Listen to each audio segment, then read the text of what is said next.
Alright everybody, welcome to Husky Offset Plays Dying Light. And today, we are going to be playing ourselves some Dying Light. We are going to make a new game. And we're going to be playing on normal.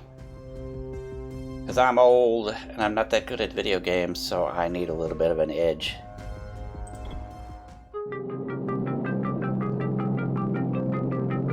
HUD activated. Commence briefing. Approaching Haran. Data on the subject, Kadir Suleiman, a local political figure hired to maintain order after the outbreak. His brother Hassan died in a disease-related incident before we were able to evacuate him. Suleiman blamed the GRE for Hassan's death. He stole a highly sensitive file which became his bargaining chip against the GRE, with instructions to publicize it if anything happened to him. Data on the subject, the stolen file. Jump in 10 seconds. It details the incomplete process of synthesizing a cure for the virus. If implemented in its current state, the produced substance may be extremely toxic. Also, the file contains full description of the virion structure. Any attempt to use it would result in countless lives lost. It must be recovered. Further information, current status. Suleiman sent the file to an associate unknown to us, with instructions to publicize it at his command at any time. To counter that, we instituted a citywide communication jam, preventing him from publicizing the file. Your GRE-issued radio can overcome that jamming. It is your lifeline. Do not lose it. Suleiman has since gone underground and begun using a different name. We have reason to believe he now leads one of the two main factions operating within the city. You are to find Suleiman and locate the stolen file in order to save mankind from a disaster of unprecedented proportions. Airborne!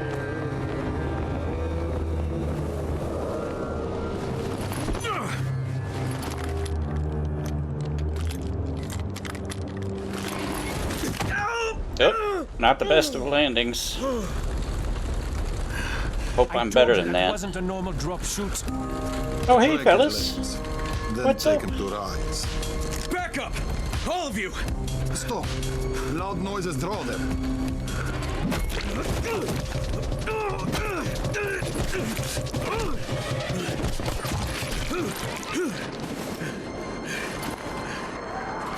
Fall back! Fall back! Very unfriendly. Hello, friend.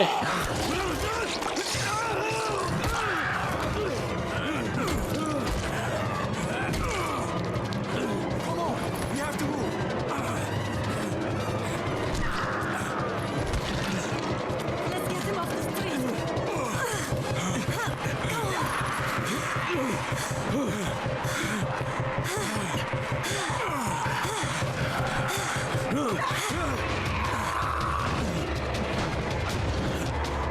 Get the door open.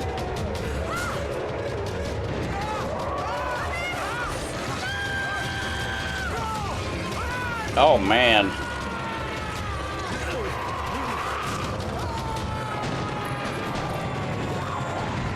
We are off to a rough start.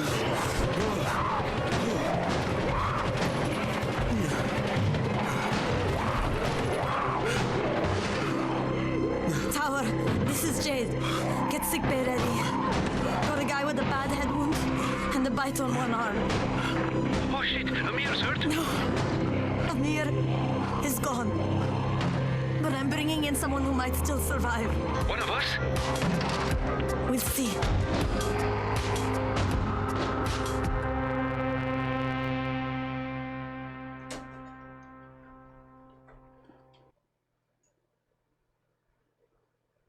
You pinch him. You're scared. I'm not scared. Then pinch him.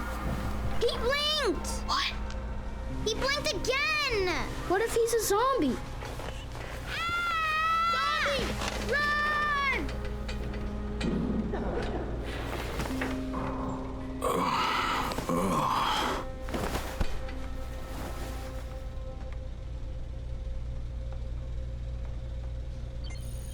Okay. we are finally in control of ourselves. That was everything else. Everything up to this point was the cutscene, and we are now in the tutorial. So this is designed to teach us the basics. And there's going to be a bunch of cutscenes interspersed in here, like this one here.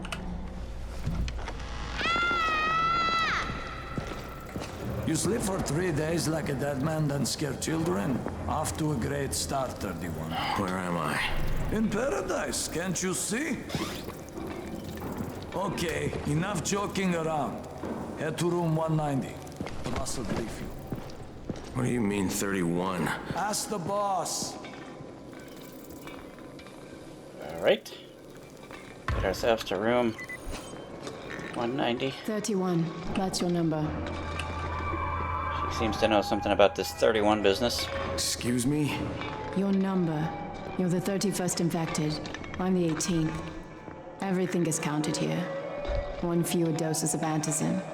1 more new infected. 1 more runner gone.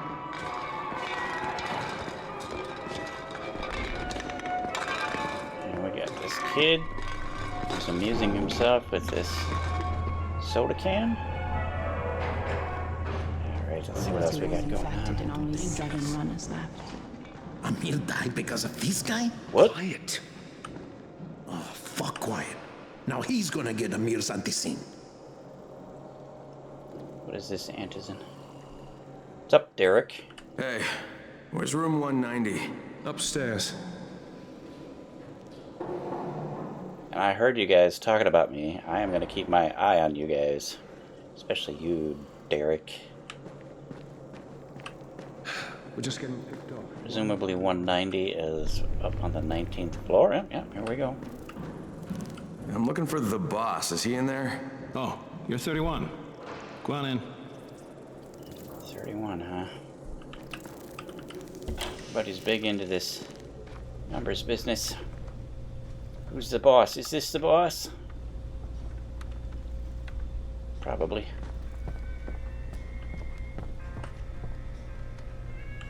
I've got a TV that works.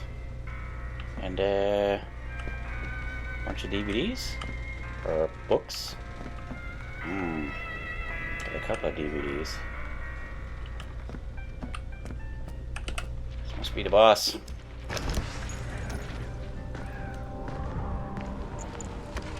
Hey, I'm looking for the... Are you the boss? What, am I too young? You got the problem with my age? No, You wanted to talk to me? That's better. Do you remember anything? Know what you are? Yeah, I can see this is some kind of shelter. We call it the Tower. Brecken and his runners put it all together a couple of months ago, and we've been here ever since. Hunting airdrops, scavenging, and rescuing people. Yeah, I wanted to thank that girl. Good, because if not for her, you'd already be chewing somebody's knee bone. Your Antizin was totally crushed, by the way. Only thing Jade could salvage was your radio. Oh, great. So can I get that back, please? Actually, I think I need it more than you do. Believe me, pal, that's not the case. Fine. Take it. Thank you. You know why runners put their lives in danger? For guys like you. So now you take the Antizin meant for someone else, and you won't even share your gear with us? I don't have time to deal with your bullshit. I've lost contact with one of our guys thanks to the fucked up radios we're stuck with. Do something for me, would you? I don't want to see you or your precious radio anymore, so go be useful somewhere else. We don't tolerate lazy assholes here in the tower. Hey, be fair. I'm not lazy. I'm just... Hey, boss. Save it. That last guy I mentioned, he's only on the 13th floor, but he might as well be trapped in a mine cave-in. Come back later. And I'm not the boss. Too young, remember? I'm Rahim. Brecken's in charge here. Alright. Good to meet you, Rahim. And I look forward to meeting this alleged Brecken person. This is probably I'm not Brecken. lazy, you little shit. Yeah, not lazy. And this person we've already met, Jade. It turns out she is Things are getting the worse. 3-time kickboxing world champion. who is now putting her skills to use, kicking the crap out of zombies, and saving our ass. Don't stay outside when it's dark. Yeah. Sounds like good advice. Okay, we gotta get ourselves to the 13th floor. And, what's up, fellas? What do you say? You doing alright there, buddy? Just getting some fresh air. And why are these windows broken? Who would have done that?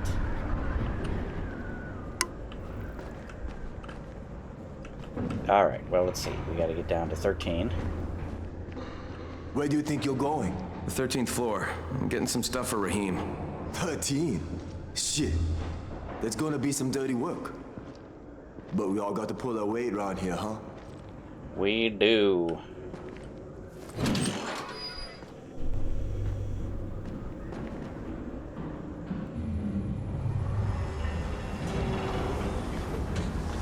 Alright, let's get nasty.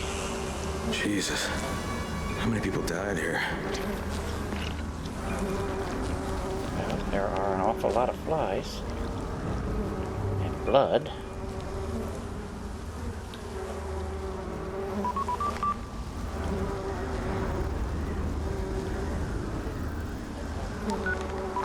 Crane here. Where were you? We've been waiting for your report. It's been over 70 hours. I lost my radio for a while. Don't worry, my cover's intact. No contact with the tower's leader yet. Unable to confirm identity. I'm taking steps to blend in. Acknowledged. Time is of the essence, Crane. Remember that. There's one more thing. I got bitten. I've shown no symptoms, but the people here say I'm infected. Then you'd better get your hands on some Antizin ASAP, hadn't you? Help! Somebody! What the hell? Cool, we got a pipe. And we can sprint. Deal with this fellow. There you go. Pipe is pretty effective. Oh. I cut my arm getting away from him. Oh, God. You had to kill him, didn't you? I did. God damn it. That was my brother. Shit, sorry, man. I came down to see him and... Easy. It's all right now. I'll get help. Hey, Rahim, this is Crane. I'm down here on 13. Listen, this guy of yours got fucked up pretty bad getting away from a zombie. Oh, shit. 31? You went after Mark? Is it safe down there? Yeah, well, it's safe enough now. Okay, don't move. I'm sending Lena downstairs. Alright, well, let's find out how Mark is doing. Hey, hold still. Lena will be here any minute. Gauze. You've got to find some gauze. Oh, and alcohol. Combine them. That will stop the bleeding. Please hurry. I try to stay calm, okay? I'll be right back. Alright, so we're learning how to craft a medkit. Which we apparently do with gauze and alcohol. Press T to toggle our flashlight.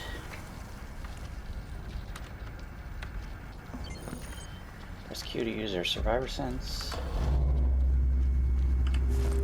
And doing this Q thing sort of sends out this pulse, and it scans your nearby surroundings and highlights things you can interact with, like this door, which turns out is locked. This toolbox, which we can kick open and get some parts out of. This looks dangerous. Like, who broke this wall and why? It's weird. Very strange. Hang tight, buddy. USB cable.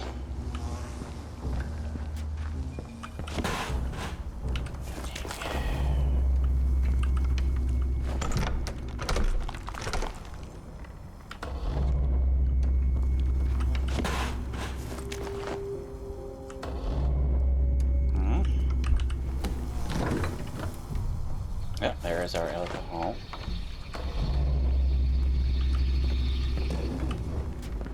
See what else we can find. Nails.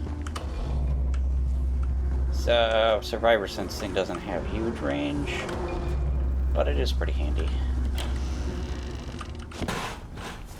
You'll get to the point where, for most purposes, you won't need to use it. You'll just, once you get used to what kinds of things will have loot inside them, it'll become second nature to find stuff that way. And there's our gauze. Okay, I think that's everything I'm gonna find. Let's give this a shot.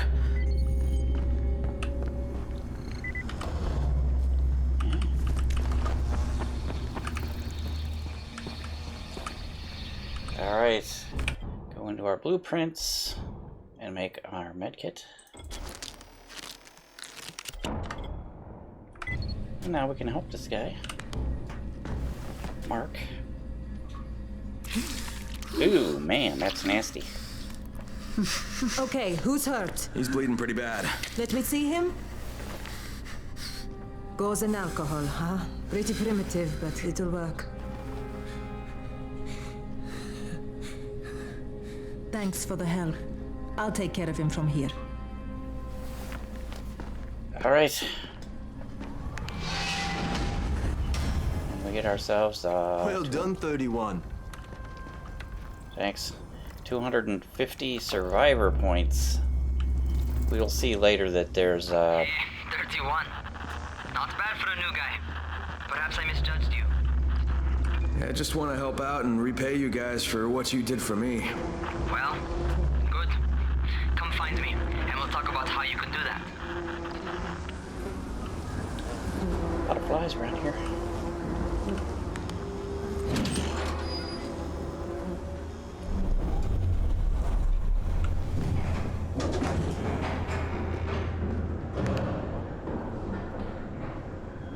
Alright, talk to Rahim, huh?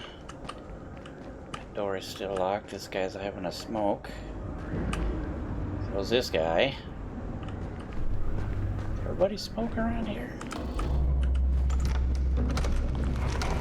Get in there,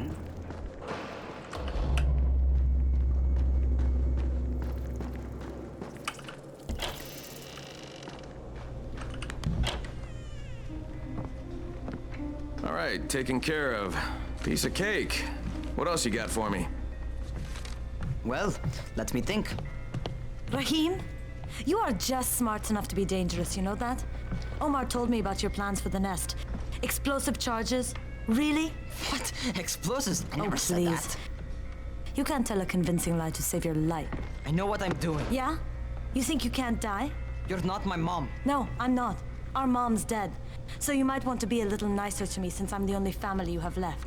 Especially now that Amir is gone. You're Jade, right?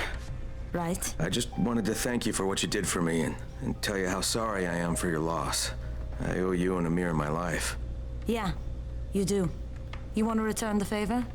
Keep my dipshit brother from killing himself. No explosives, Rahim. Yeah, no explosives, dipshit. That is gonna be my job. So, is that enough? Do I get to talk to Brecken now? First, go change your clothes. I left some new ones for you in your room. You're in 194. Something wrong with what I'm wearing? You need something that fits the job Brecken wants you to do. Call me when you've changed. Alright, we get some new clothes. Awesome. Oh, I'm not sure why we need new clothes, but let's go check it out. 194, huh?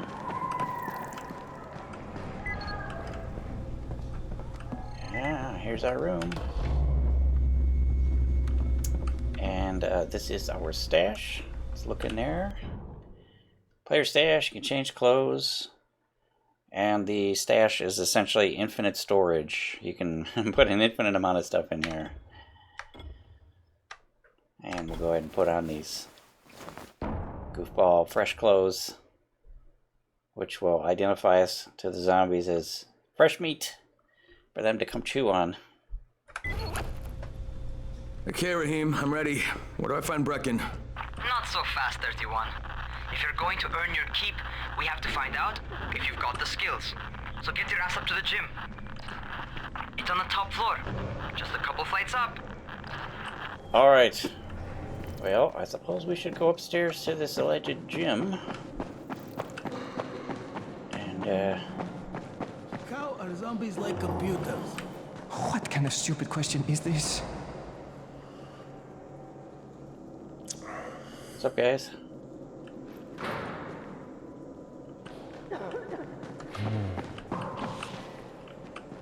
Everybody's on a smoke break around here.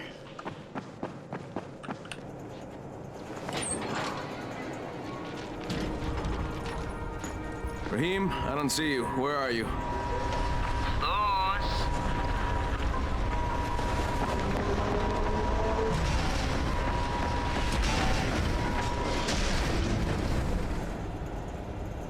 Well, what are you waiting for?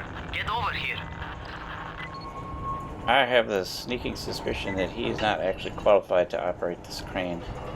Alright, now we're going to learn how to do parkour.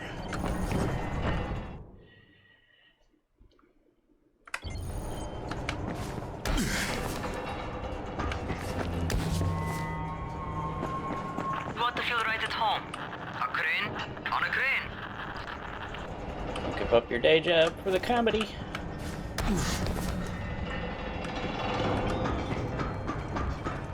Alright, we'll just run over here. Hopefully we won't fall off, because we are quite a ways up. 20-some stories.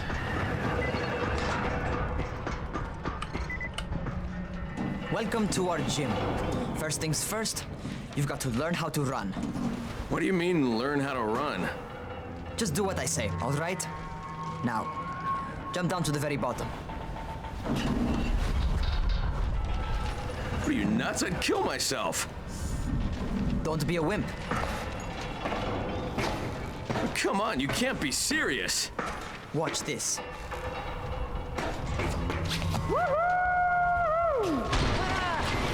Rahim! My leg! Jesus, don't move! I'll get help! Ha! I was just fucking with you. Son of a bitch! What? You can't take a joke? Come on! Get your ass down here! Christ on a crutch.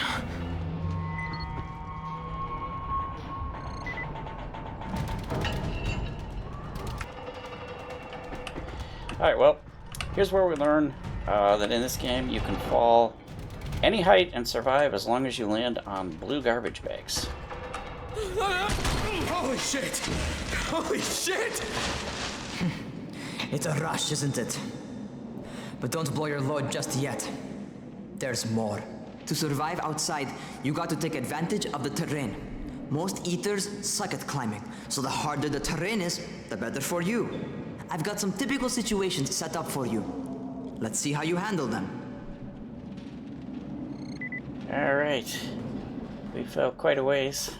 And like I said, as long as you land on blue garbage bags, you're gonna be alright. As crazy as that sounds. Sometimes it's better to crawl through the low, narrow passages. Eaters will have a tough time following you. Learn about running and jumping. Try not to slow down once you start running. Outside, if you stop, you're probably dead. Not bad for a noob. Nice view of the city.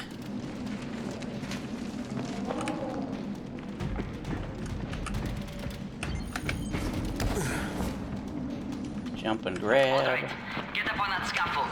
And don't fall, because there sure as hell ain't no net. That's my favorite. Cat grab and muscle up.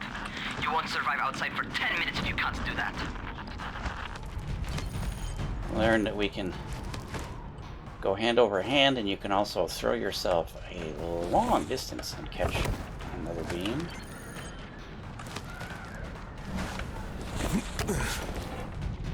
Good job.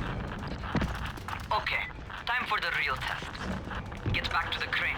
Make use of anything and everything while you run. Hand over hand on this beam. And then we get to the end.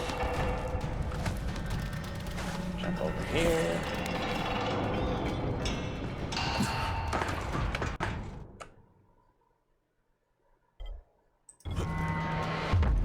Really? I would have made that jump if you hadn't interrupted me, game. Dummy. Okay, that's enough. You've got some serious natural talent, man.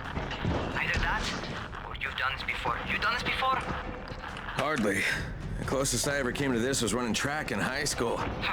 Well, then you're a fucking prodigy. Never seen anything like it. Alright, we earned ourselves some more points. And we are meant to go back. What's happening to me? Shit. Shit. Oh, shit. Talk to me. What's going on? Something went wrong. Rahim, what just happened to me? Oh shit. I bet you're having your first seizure. Just get back over here. This is the best place to have a seizure. Right? Right up on a crane. Way high. Where you can fall. And die. Perfect place to have a seizure.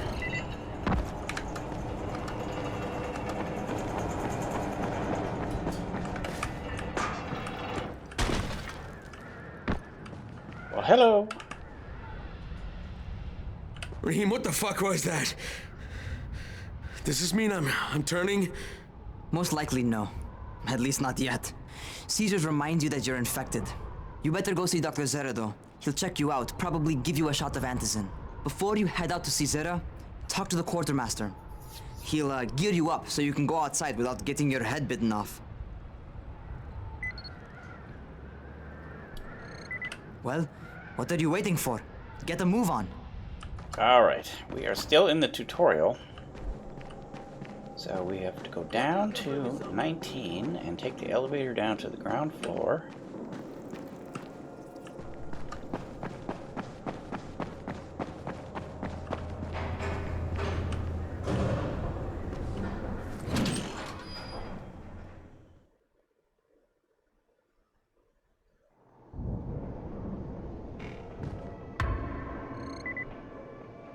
Alright, talk to the Quartermaster.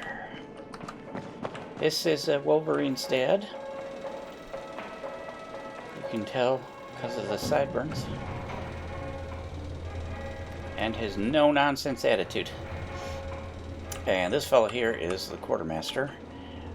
There's more than one Quartermaster in the game, and every new in-game day, they will have things for you for free. Oh, you're the new scout. Rahim radioed me about you. Yeah, that's me. Name's Crane. I'm not gonna bother learning your name till you survived a few days, but here, this is for you. By the way, word around the tower is you're just another deadbeat in line for food or Antizin. By which I mean, the people here don't much like you. But don't blame them. It's easy to get paranoid when you're isolated.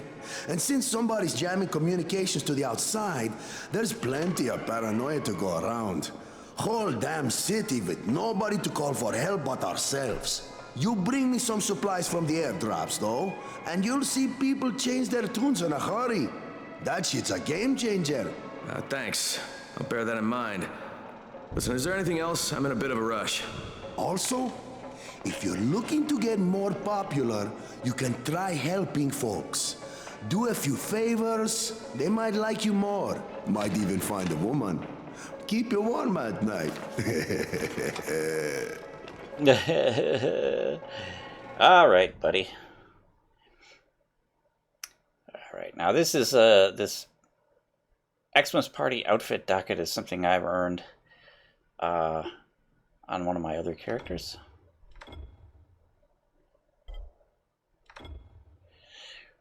This is what you will see typically, stuff like this.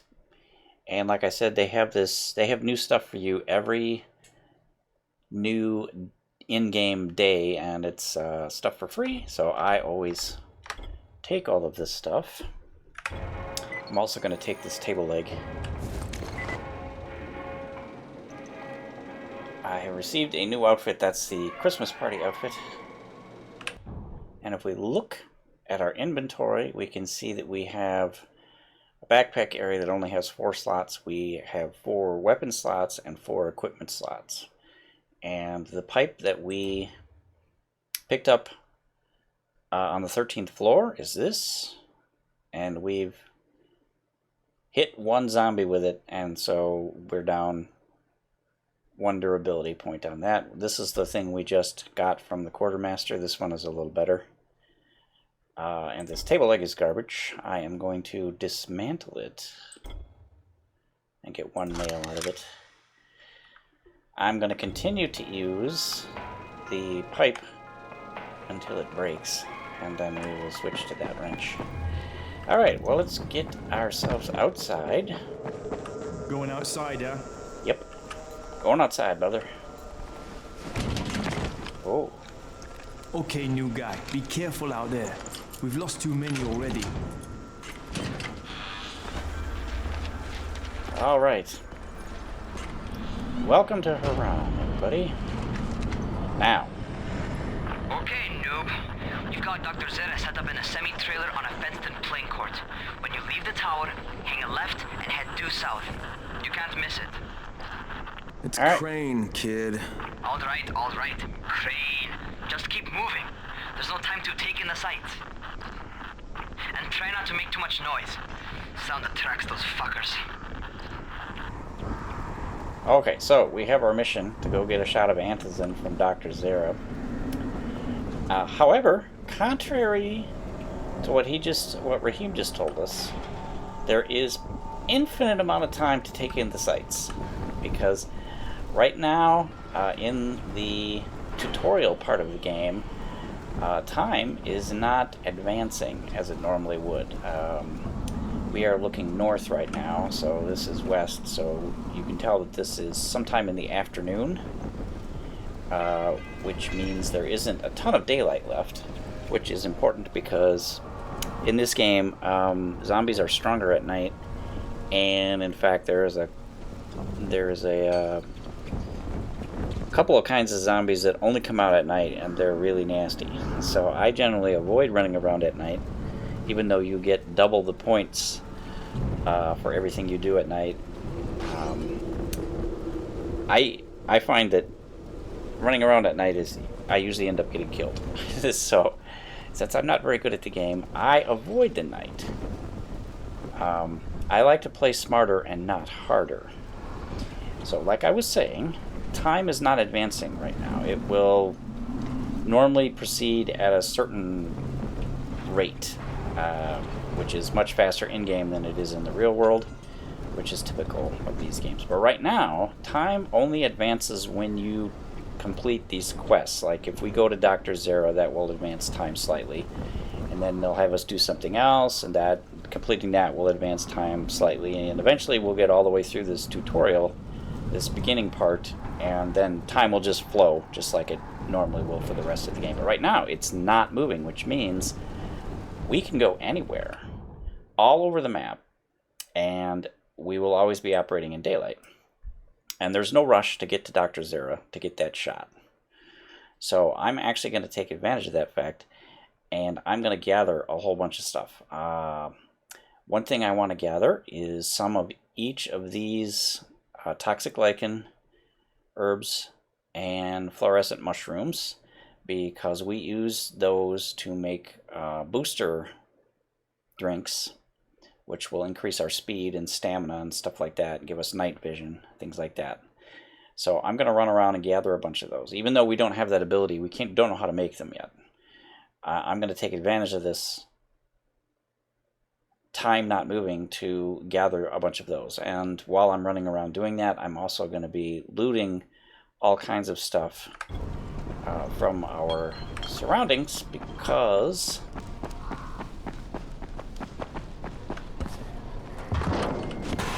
oh, empty? Really? Rule number 1 in this game is always be looting. Because loot is life. And we use these things that we're picking up now, which fall into the broad category in our inventory of craft parts. We use these craft parts to make things, primarily to build weapons and enhance the weapons that we already have. Oh, and get lockpicks. I love having more than one lockpick. So we are going to want to gather as many materials as we can so that when we learn recipes for making weapon enhancements, that we have the materials we need to actually take advantage of them. And these chests like this, there's different kinds. There's yellow and green ones which are not locked and contain primarily crafting items, and there are these lockpick ones, reds and grays, which can contain weapons. So we are going to lockpick this.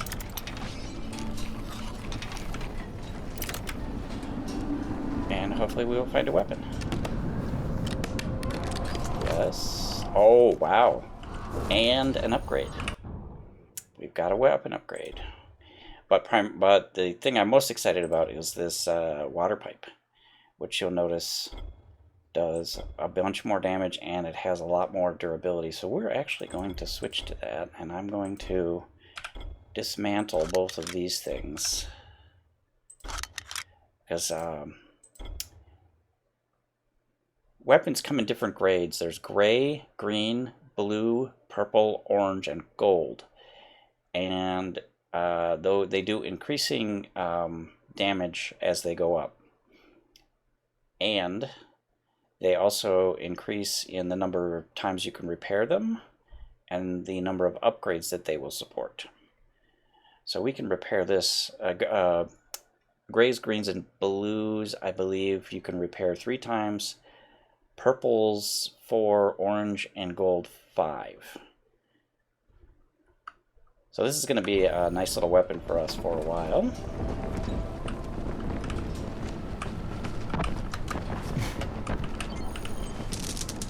Ooh, candy bar. We are just going to run around and loot stuff.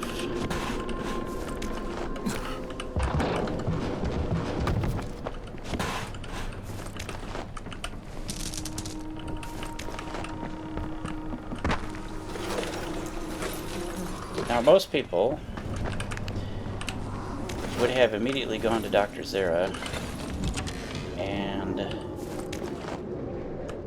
like the game instructed them, ooh, good, another lockpick, and they would be missing out on all of this loot, and more importantly, later on, when they have to fight some tougher zombies, they won't have, they won't be able to construct upgrades and stuff that would help them out a lot. And also, the other thing that's going to happen while we're doing this is we are going to see and fight zombies. And if you'll notice at the top center of the screen, you see there's 2 bars there which have different amounts of white filling them in. On the left is our agility bar. It has a little running guy to the left of it. And on the right is the power bar. And that has the crossed weapons, and we have 3 different skill trees in this game. There is the survivor tree, and we gain points in this by completing missions and turning in disaster relief on-site packages. More on that later. So there's a whole tree here which unlocks different abilities, and we also have the agility tree, and the way we get points in that is by running and jumping and climbing and doing things using the abilities that we gain in the agility tree. Same thing for the power. This we get points in this by hitting and kicking zombies and using the abilities in the power tree. So right now we haven't unlocked any of these. So we're pretty wet behind the ears. And let's grab our water pipe here. I am going to take advantage of this time to, and you'll notice when I hit these, the numbers float up. See, there's a 12 under the power bar, 12, 12, 12, and 50. So we get 12 for hitting them, and 50 for killing them.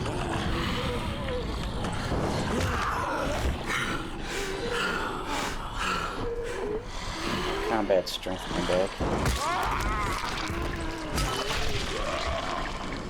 So we're gaining points. We're gaining points. There you go, lady. Headache? Let me help you with that. Come here, sir. So in the beginning, it takes a long time to kill these guys because we do so little damage. And you can see the durability on my weapon going down. That's the, there's sort of a gray filled in area that's slowly moving to the right, on the lower right corner. And if we look at the weapon, we can tell durability, 55 out of 75. So each hit takes away a durability point. We will gain an ability later on that will do a half a point with each hit. Alright, and I'm gonna do something now. We can loot each of these zombies by doing this search, but you can see it takes a little while to do that. One thing you can do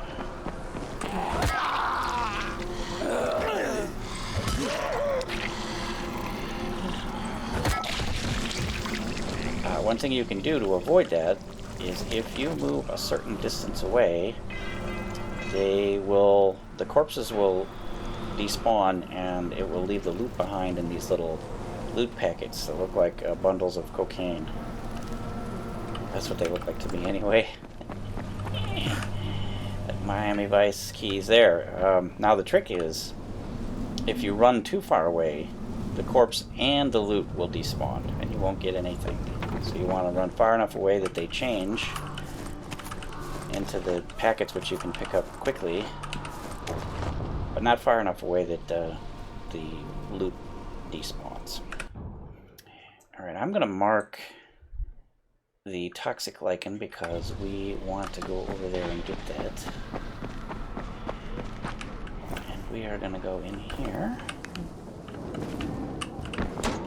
get ourselves some stuff.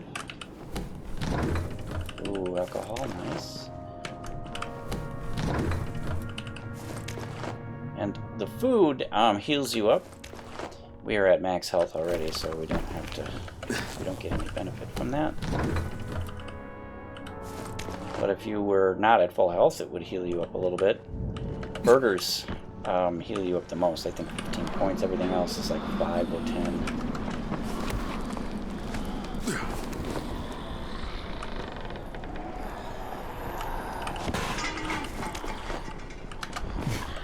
Whoa, what was that business? I almost fell.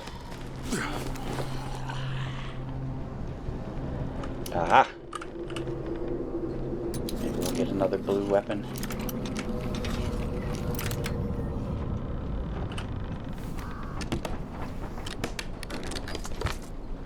Oh, green one this time. This will be a good backup weapon. Not as good as our water pipe, but it's good to have.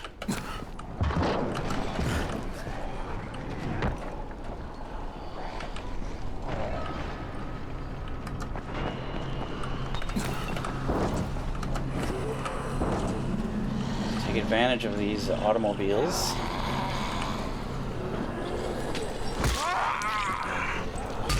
Fight from the high ground, that's always good. And the other thing is that the zombies aren't, these slow zombies aren't very bright. You'll see she'll like fall trying to get onto the car.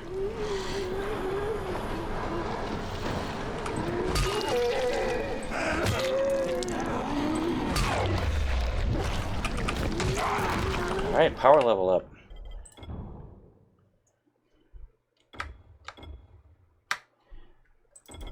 We only have one option, so we're obviously going to take that.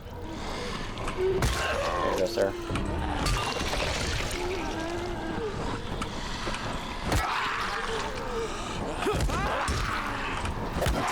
There's a stun. That's how it indicates that you've stunned that zombie, is it sort of highlights the skeleton. There you go, lady. And whenever you get that, whenever you're out of combat stamina, you can always fall back to your kicks, which take no combat stamina. They don't do a ton of damage, but they do knock the zombie back, or if they're in the middle of an attack, it interrupts their attack. So it's extremely handy, and I fall back on that quite a lot. You'll see me use it quite often.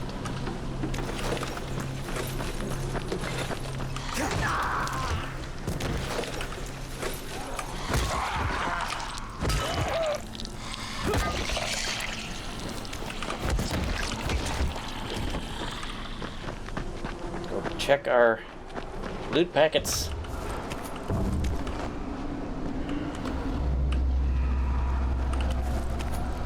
I hear somebody moaning. Somebody's near us.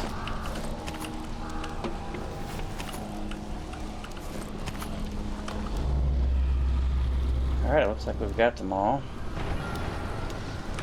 Let's be on our merry way, shall we? And our health is down a little bit, so we can eat this food. Heal up.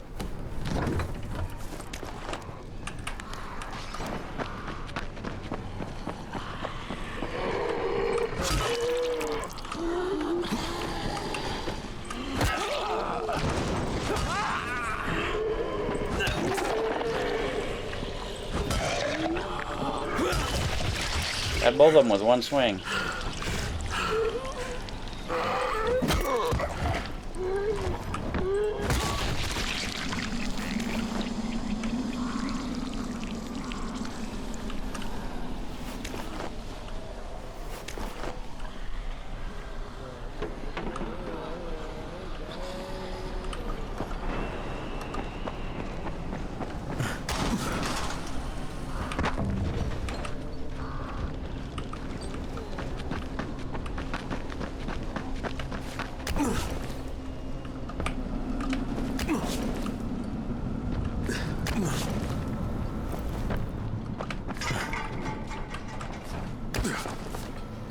Oh, hello, sir.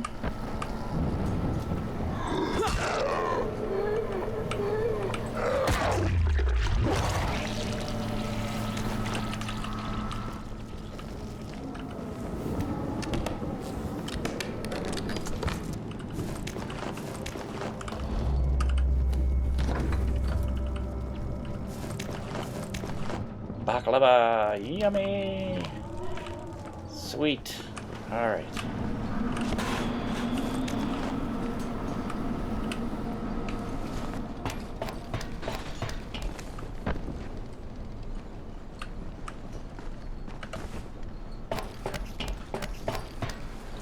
Oh, lady.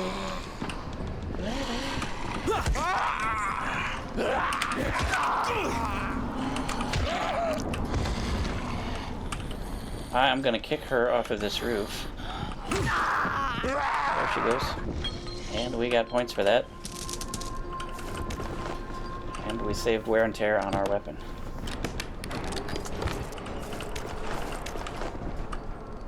I want to get into that room. How do I do that?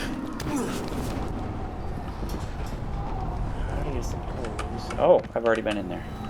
Alright, good enough. Good enough. Good enough. I hope those rotting fuckers never figure out. This is actually the trailer where Dr. Zere is, so we're going to avoid that for now.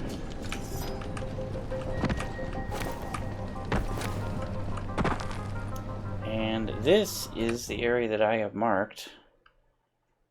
as being the toxic lichen area.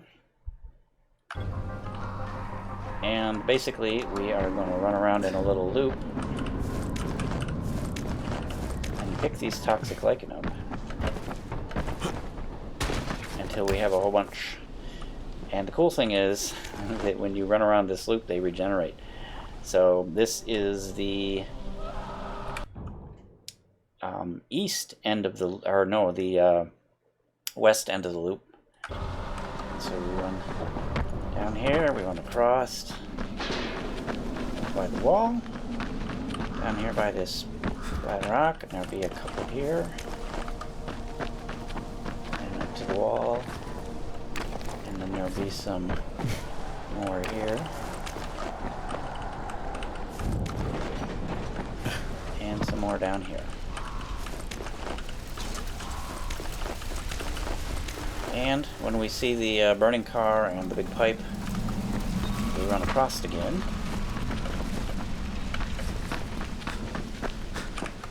And down on this end, there are 2 herbs.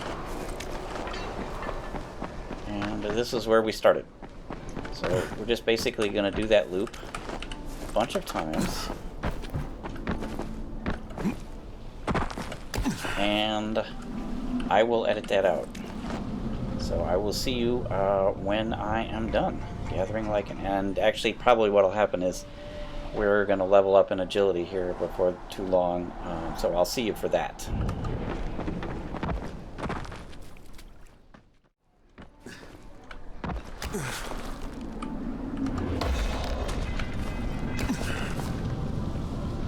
Alright, so we have leveled up in agility. Let's go ahead and spend that point. We've only got one option. That gives us the dodge ability, which is very handy. Avoiding zombies. Alright, I'll see you when I'm done.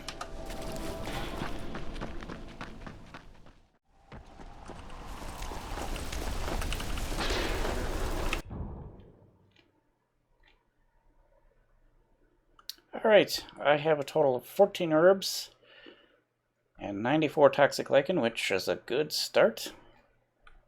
And if we look at our map, our next target is going to be these herbs over here, and in between here and there we're going to be looting various buildings and stuff.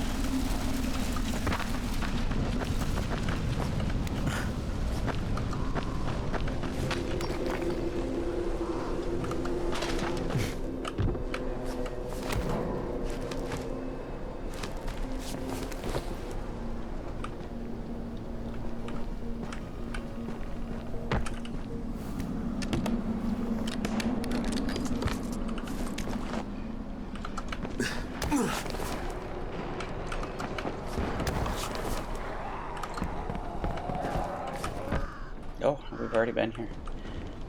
Interesting.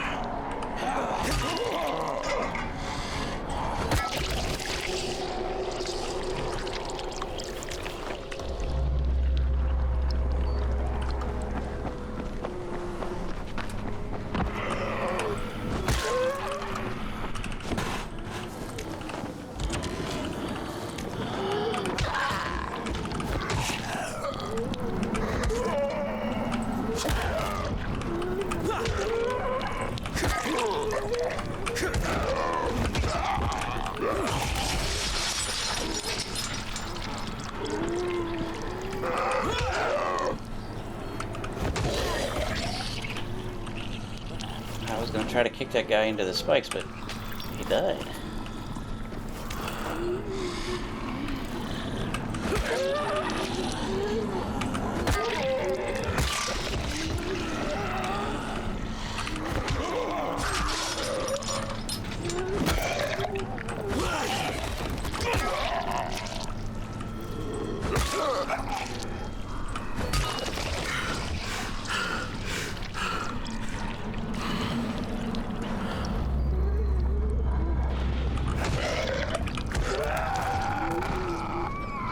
We really kicked the crap out of that guy. Come on, sir. Come on, sir.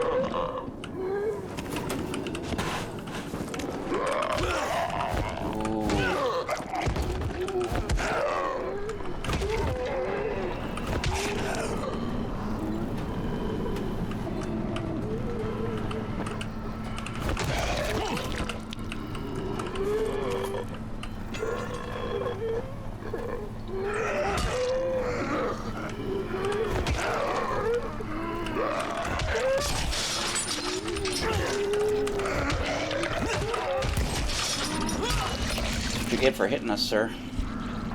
Get the pipe. You get the pipe, bro.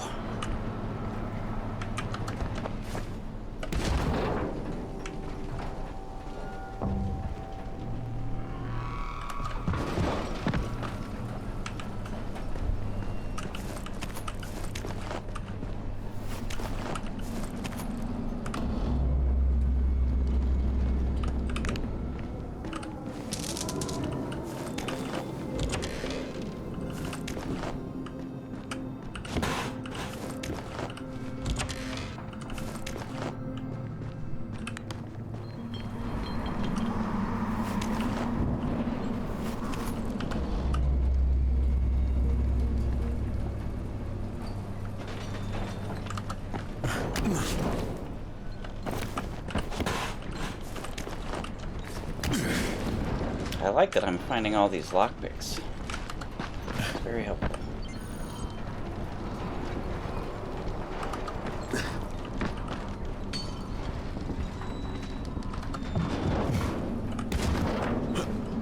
Oh! Man, I almost died on that one. It was a really bad idea.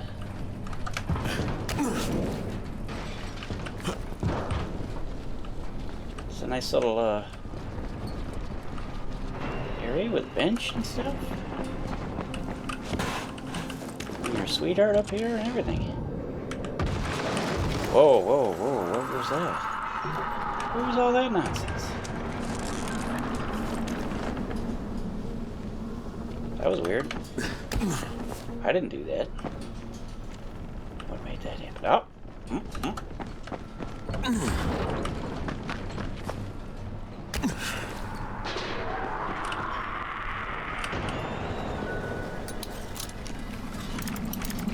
Those screams like that are normally what you hear before some virals come running up on you. Loud noises draw virals. That was what in the ooh, blue. Nice. In the beginning, when there was a cutscene going on when we first parachuted in, and those three guys jumped us, and we shot somebody, and then you hear those screams, and then they ran. The two bad guys ran off, and a zombie ran up and bit our arm. That was a viral. Virals run fast, and they can climb just as well as you can. So we normally try to avoid making loud noises because it draws virals, which is why you don't see in the beginning, especially. Well, you don't have a gun in the beginning, but even once you get guns, you're advised to think carefully about shooting zombies with your guns, because shooting one zombie is going to draw 3 virals, and then if you shoot them, you're just going to keep drawing more virals to you.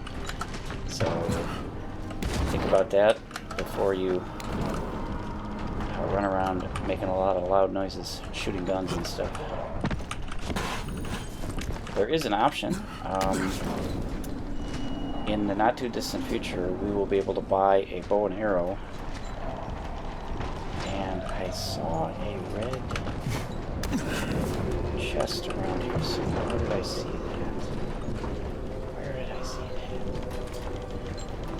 that? And later on, we will, when we go to the following DLC, we will be able to buy a crossbow, which is, crossbows are awesome. I swear, I saw a red... Did I not? Oops.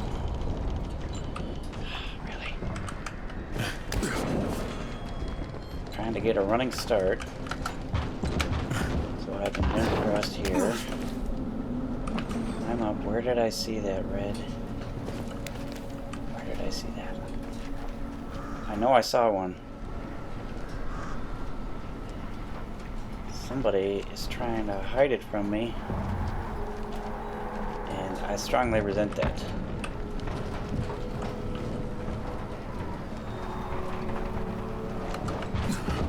I want my promised loots.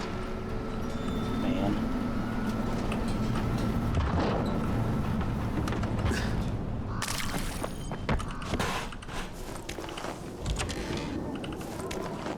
We are getting an indecent number of lockpicks, which I am happy about.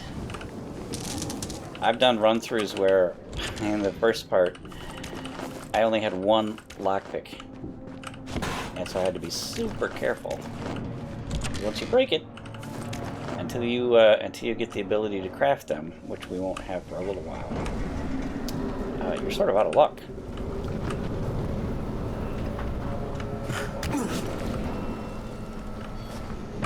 Really? Really? You couldn't jump up there and grab that?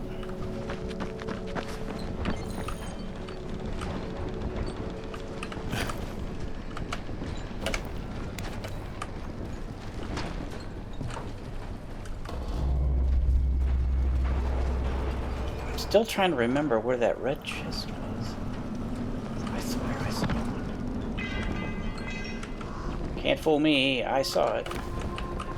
It's out here somewhere.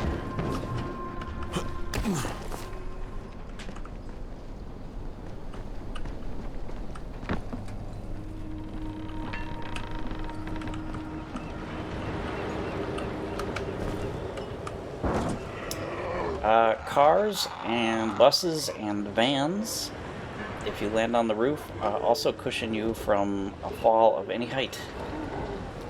Just like in the real world. Sir.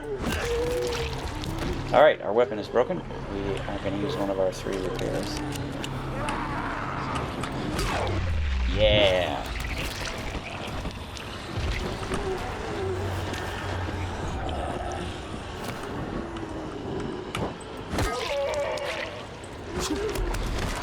Stupid zombie.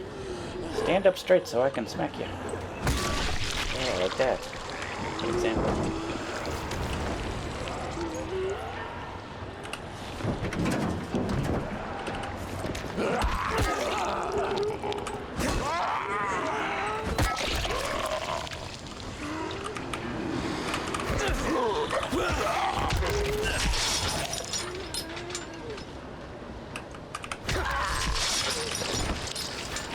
Use the landscape to your advantage. That's what you get for hitting me, lady.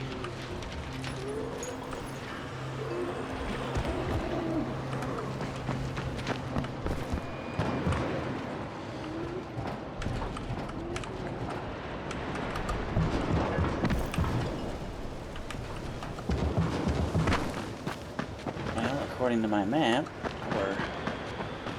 herbs should be right over here. Oh, there they are. Beautiful.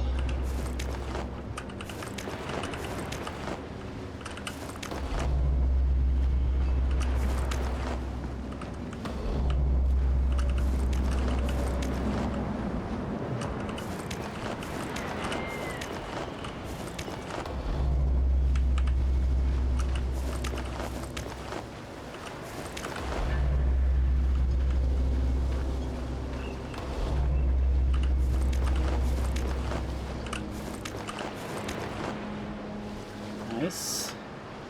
Got ourselves a nice little collection of herbs. And let's see, we are now going to head for the next herb patch. My computer's fans are spooling up for some reason. It must be hot. It is pretty hot. It's summer.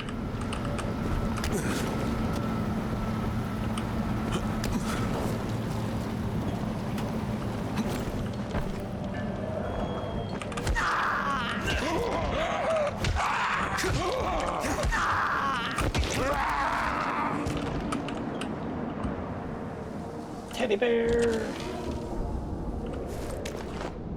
In games, I normally try to rescue all teddy bears, but you can't collect the teddy bears in this game. So all I can do is fight them.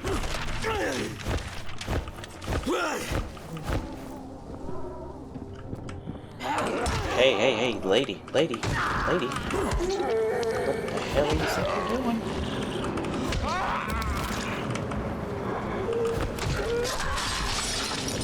Haha, that's what you get. She tried to stand up into the spikes. Bad move, lady. Bad move. Could have told you that wasn't going to go well. Oh yeah, candy bar.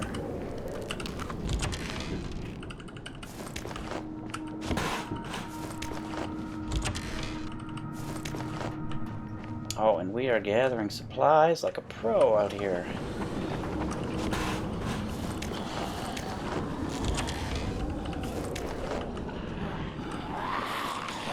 Oh, people. Is this the propane you ordered? I believe it is.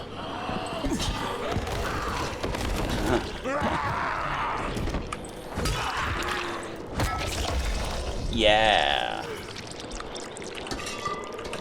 Here's your propane, sir. Alright, let's get that power level. Kick stun. Yes, please, and thank you very much.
Oh, that's interesting.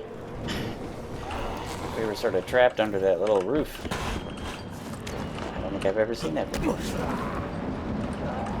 It's kind of funny.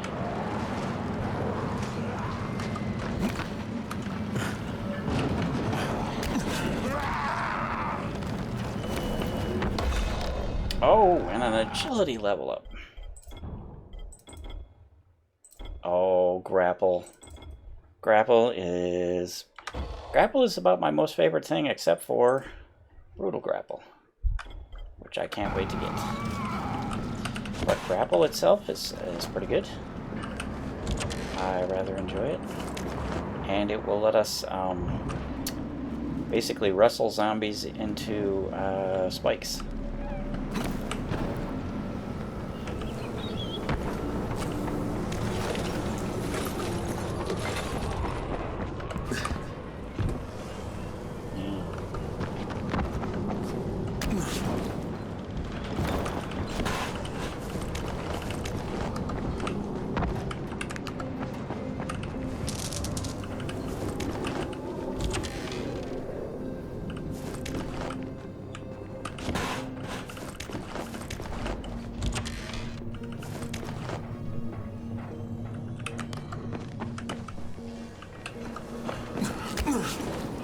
Let's get this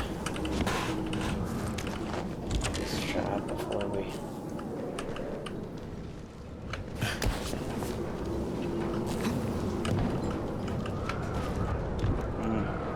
Really?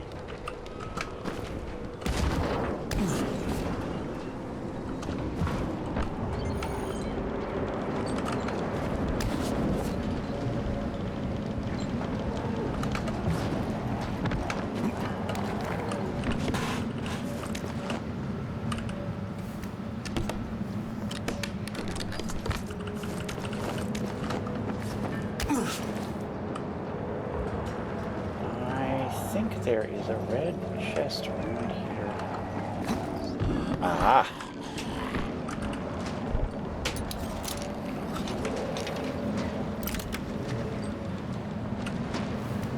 Sometimes the random number generator just throws things your way.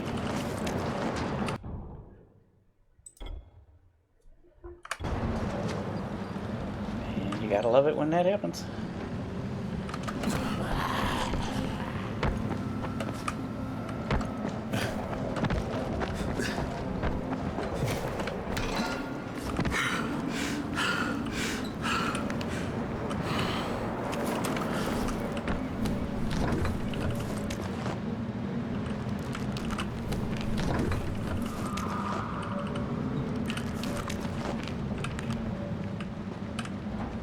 Try out our grapple skill, shall we?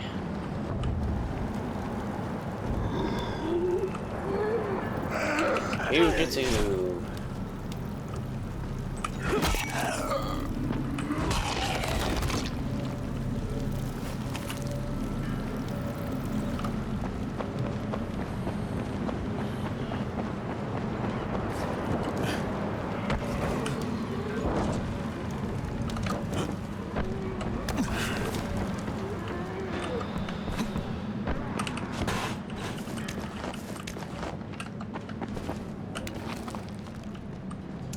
This is the future spot of a safe house.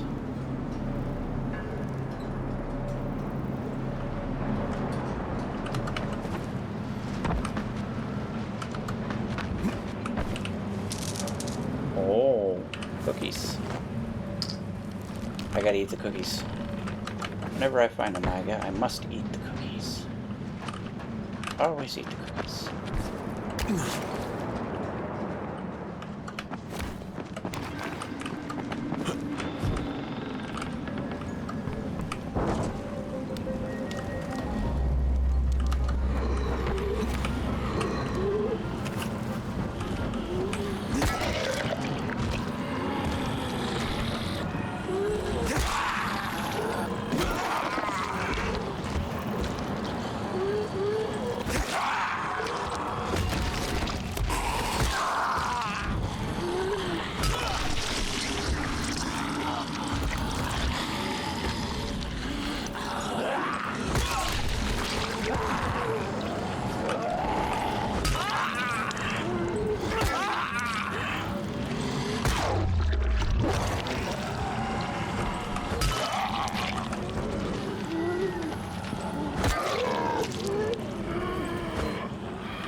In the not too distant future, we will get the ability to do things that can take out groups of zombies. Not like, you know, just all in one shot.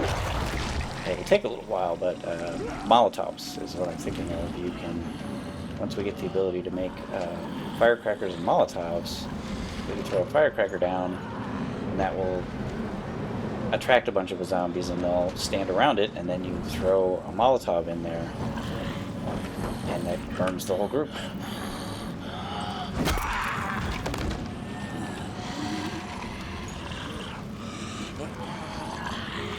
Come on, you can do it. Climb over the fence. Let's go.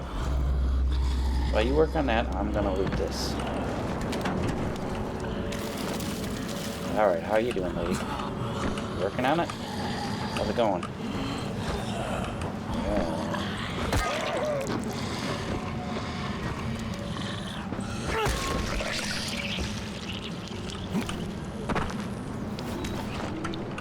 Get off my hill.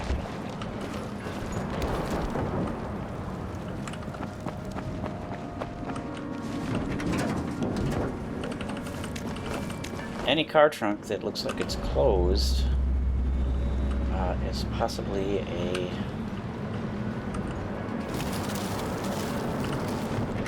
container of something cool.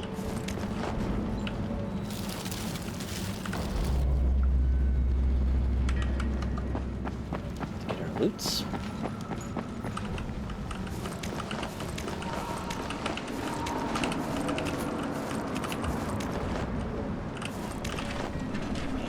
And I want to check here.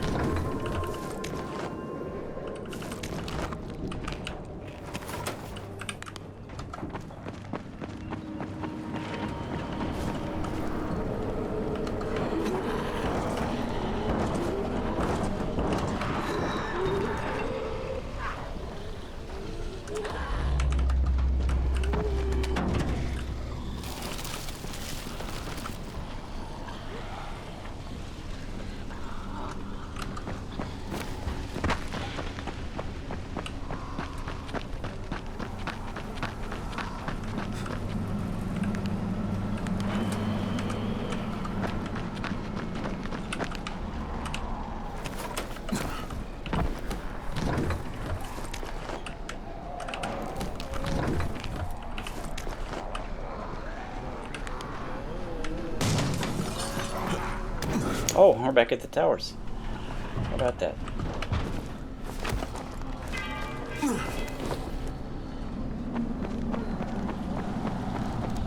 They're probably wondering why we haven't shown up at Dr. Zere's yet.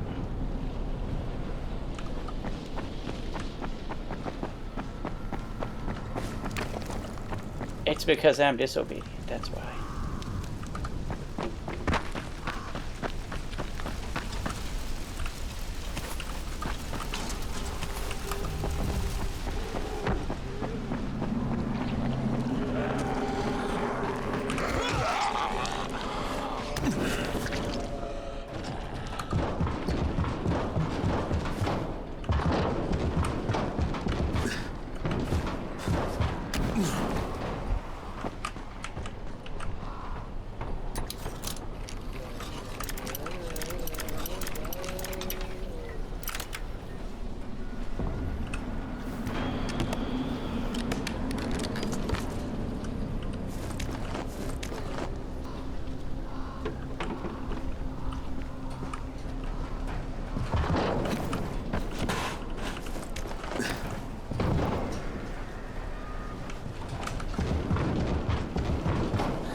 Okay, here is a field of some herbs.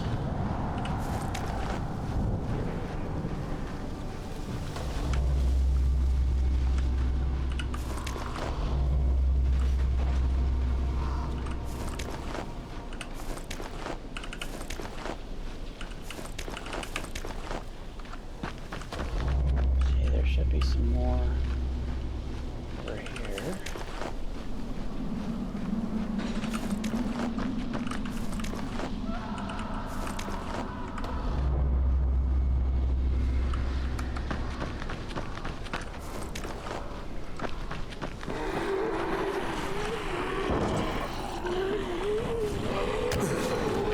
Red chest here.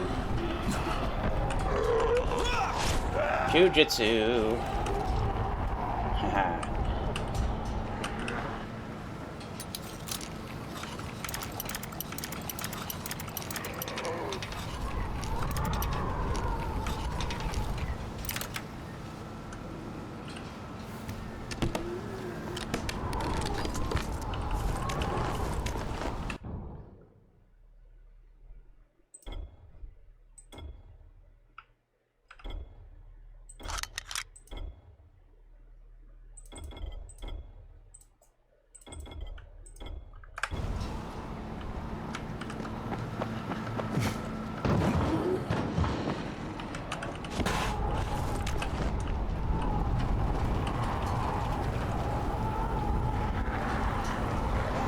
Is a police van right over there, and police vans have the best loot. They're also the hardest to get into, of course.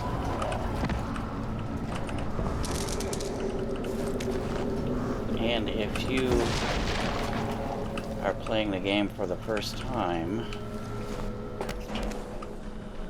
I would not recommend looting police vans when there are zombies in the area. because they will probably be on you before you finish it. Because lockpicking police vans is tough. It's tricky.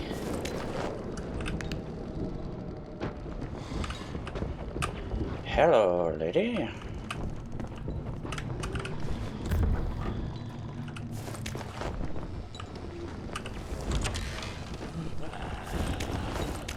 So you either have to clear all the zombies out of the area, or be really good at it, lockpicking that is, or if you have the camouflage ability, that is another good thing to do, is to camouflage yourself, and then the zombies will ignore you, and then you can pick the locks. But right now, none of those things are true. I'm going to lure the zombies over. Oh. That's their dodge ability.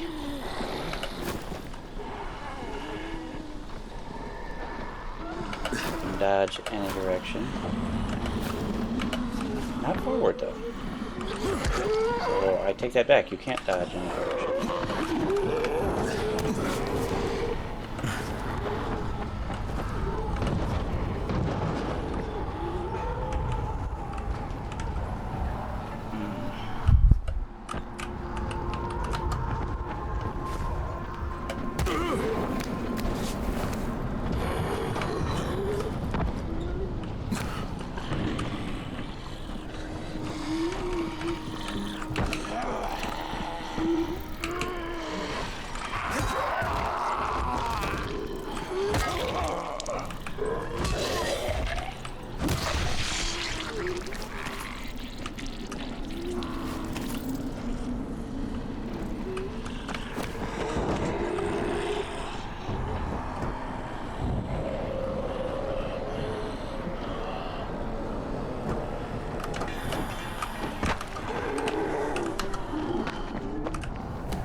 Spikes.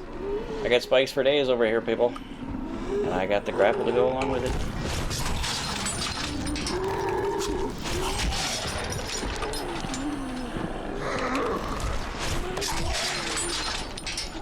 Alright, who's next? No shoving.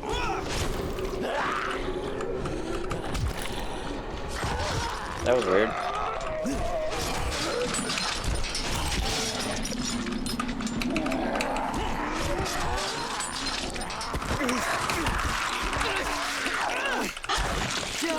Get off of me, lady. Sir, ma'am, sir.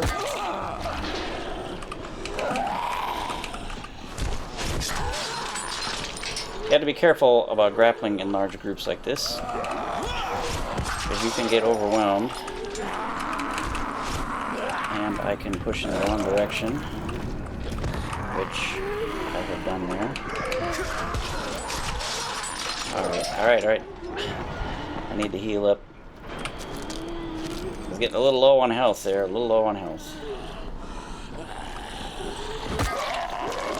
Plonk. Twofer on that one.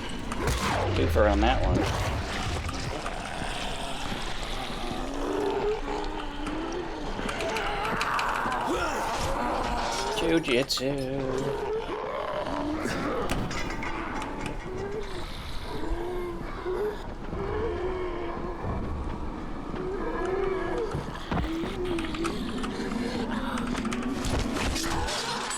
Sir, can I help you?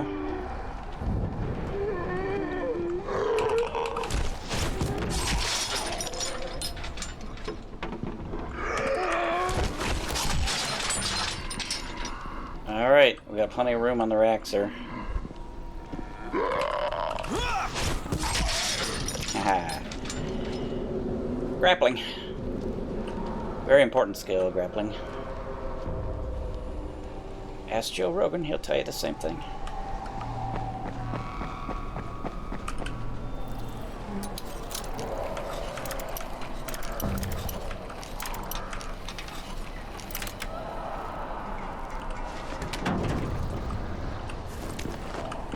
Pistol ammo, huh?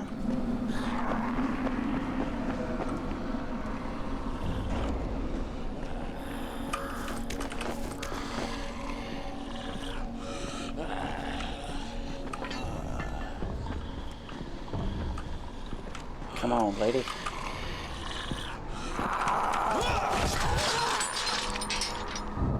Jujitsu. Come on, Sally One Arm, let's go. I haven't got all freaking day, lady. Come on. Oh, somebody's been gnawing at her leg. How does she walk with her leg like that? I almost feel bad about this. Almost.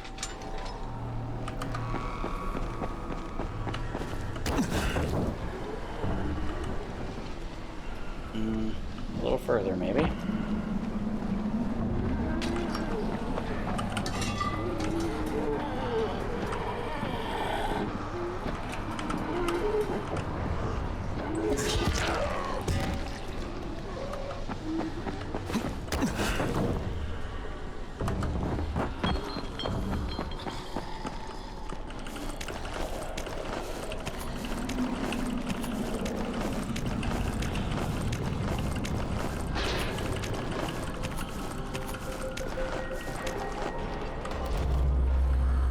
Oh, all of a sudden there's more zombies.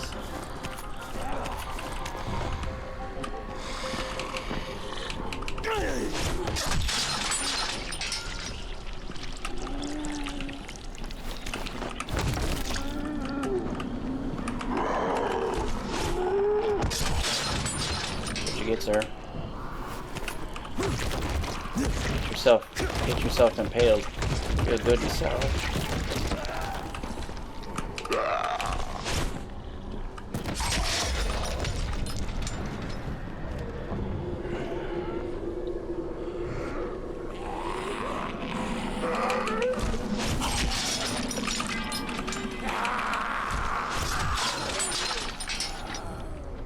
Alright, we got an agility level up. Let's take advantage of that. What do we got here?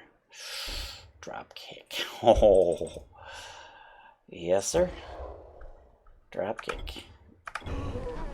Dropkick is this. Alright, now it's not gonna kill him every time like that. In fact, until I get the higher powered dropkick, it's gonna take like 3 or 4 times.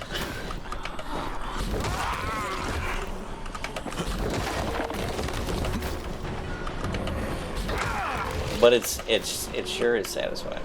I gotta tell you, there's nothing quite like kablam! Drop kicking these sons of bitches.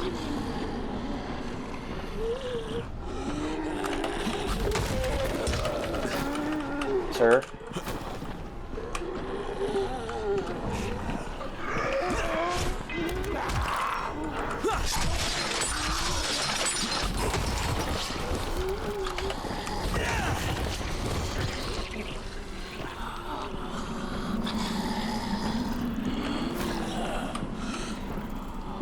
Come on. Come on, Sally. Haha, drop kick into the spikes.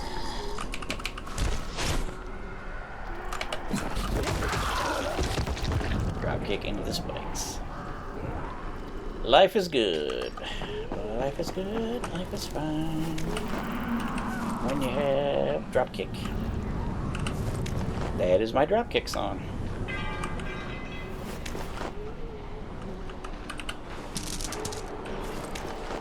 Have a break and some candy.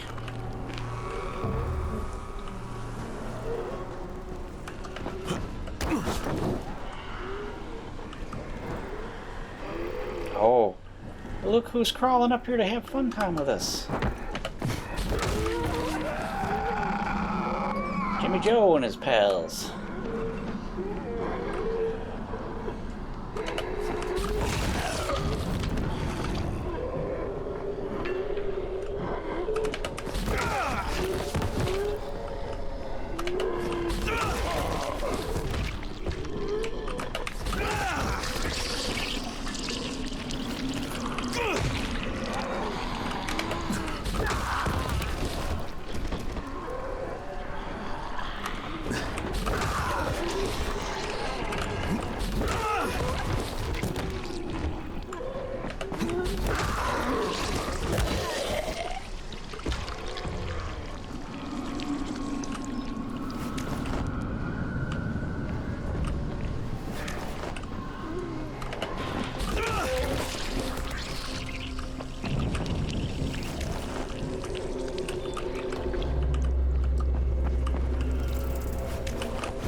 I believe there's a red chest behind me.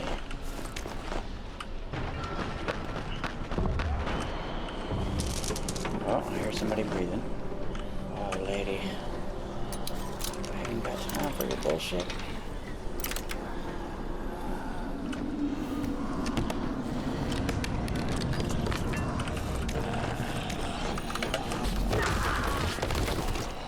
Picked a weapon upgrade. Yes, I have. Yes, I have.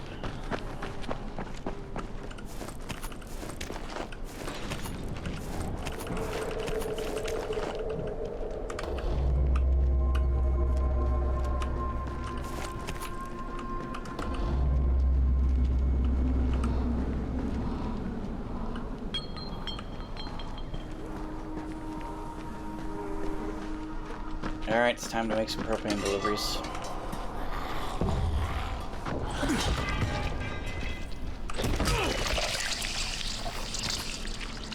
Now, I punished her because she didn't tip me when I delivered her propane. So, that's why that happened.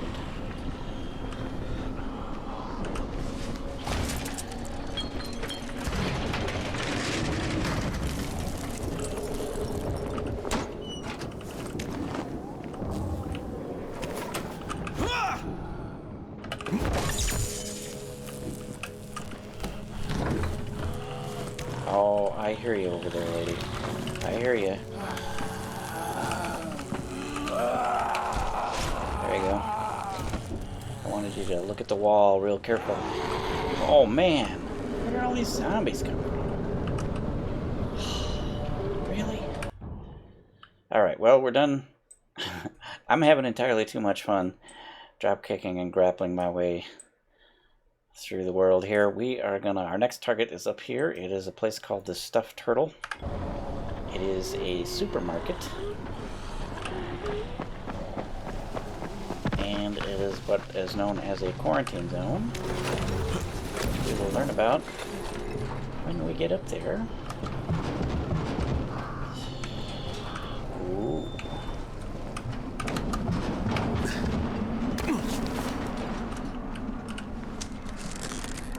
Candy bar. And this is this future site of a safe zone, safe house. Can't do anything with it now, unfortunately.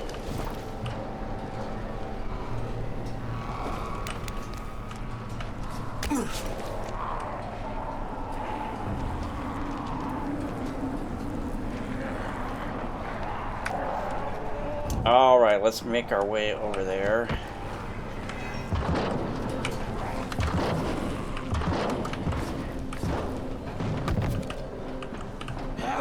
Hello, lady.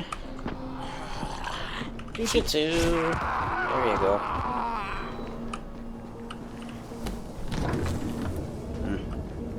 I've had too many sweets already today.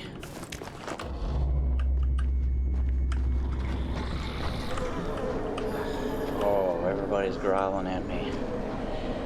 Everybody's unhappy.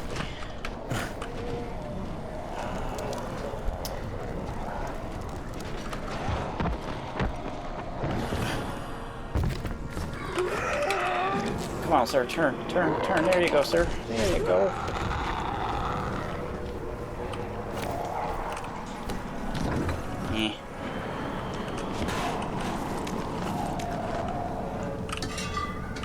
Pain delivery. There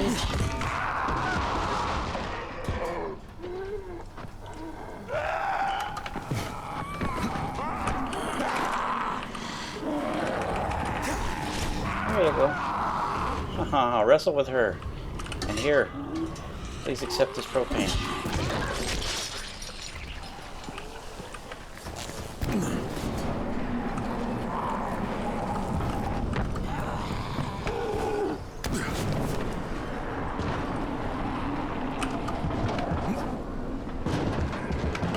This is going to be a site that we're going to be visiting later for a mission. But for now, we are going to head up to the stuffed turtle.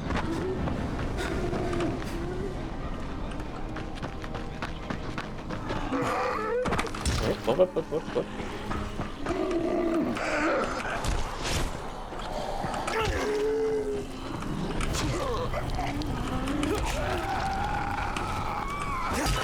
Sir.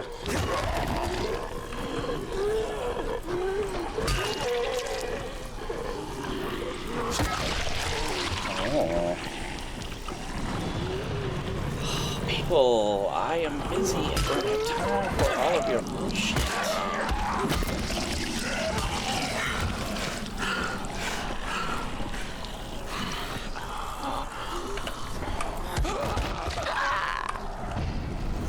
I can't believe that worked. I was just expecting to knock her down, not kill her. She must have been feeling poorly.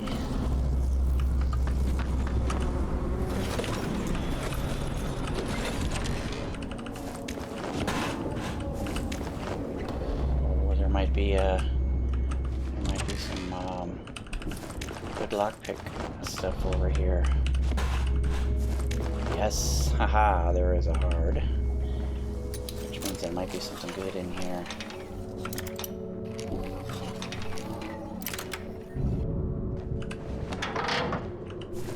Ooh.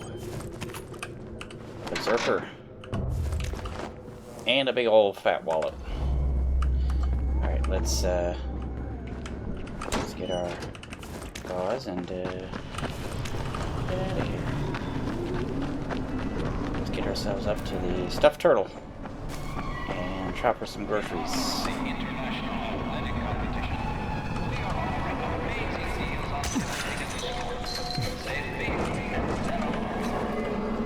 And Spike will tell us all about quarantine zones. Spike, it's Crane. There's a building here covered in quarantine tape. You know what it is? I sure do. You're looking at the original quarantine ground zero. The first infected were moved there from the hospitals when the outbreak started. Things fell apart pretty quick, and the building was abandoned. It's chock full of biters, but it's also chock full of supplies. Even Rise's people haven't been able to crack it. Alright. We can go on in.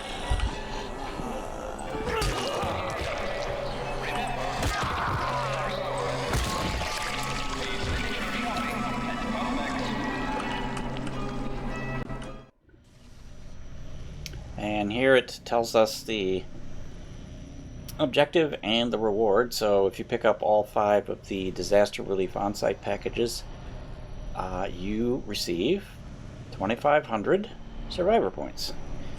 We're going to go ahead and accept that. We're going to turn on our flashlight, run and jump up here, and then we are going to pause here. And the entire floor in this place is covered in water, and there are electrical wires dangling in it, so if you step anywhere in the water, you receive a shock, which damages you, and you can be killed by it. So what you have to do is run and jump onto this shelf, and then jump onto this counter, and then jump onto these pallets, and then turn the electricity off. Shit, the goddamn switch broke down. And then your character will say that, and you come over here, there is a disaster relief on-site package, there is a lockpick. Jump over the counter, run over here, another package, run over here, and there's a third.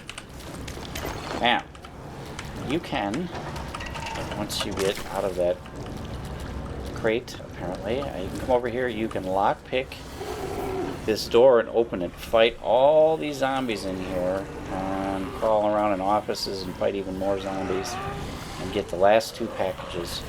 Or you can ignore them, run over here, and exit. And then you don't get the 2,500 survivor points, but what you do get are those 3 disaster on-site relief packages, which you can turn into any quartermaster in the game for a pile of survivor points. I don't remember what each package is worth. I think it might be 1,000.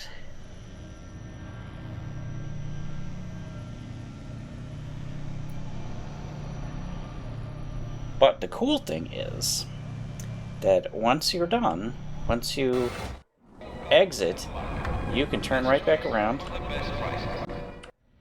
and do it again immediately. So that's basically what I'm going to do.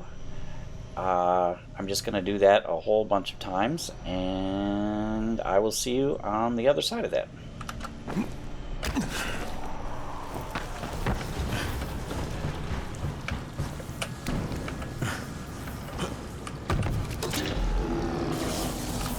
Shit, the goddamn switch broke down.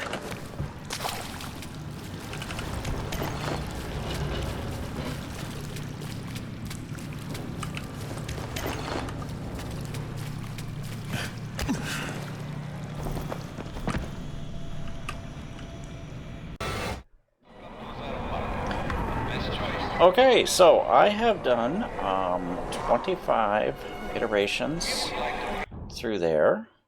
It takes about roughly 1 minute for each time through, so it was about 26 minutes worth. I ended up with a whole bunch of lockpicks and 75 disaster relief on-site packages, which is going to get us 75,000 survivor points, which is going to bump us up a few levels in our survivor rank tree.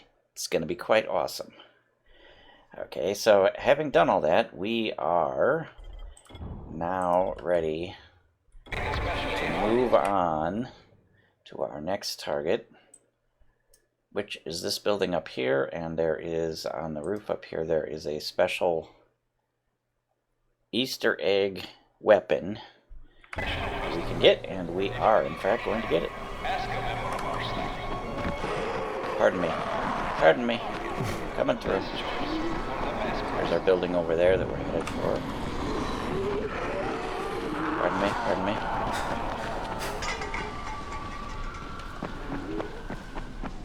Oh, you gotta love this. You gotta love this.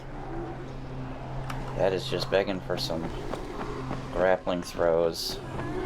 Alright, get over to this building. Get yourself up over the fence. And you have to get up on the roof, and there's a particular way to do it. And I don't know who discovered this, but you have to find this air conditioning unit. You have to hop up on this. Oh, interesting. There's a gas pipe just sitting there. Well, cool. I'm going to dismantle that, and while I'm at it, I am going to dismantle a couple of these as well. Anyway, you have to find this air conditioning unit, and you have to hop up on the fencing that's underneath it, jump and grab up here, go all the way to the end, and then look at this light, and then do a leap grab and pull yourself up onto here.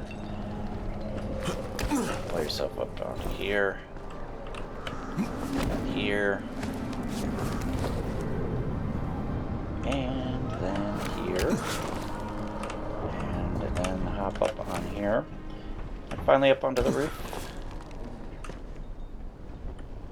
And there are a couple of items to loot up here. I've checked all the doors in the past. There's a number of roof doors up here, but they're all locked. You can't get into any of them. So I'm gonna grab that. I'm gonna grab this guy.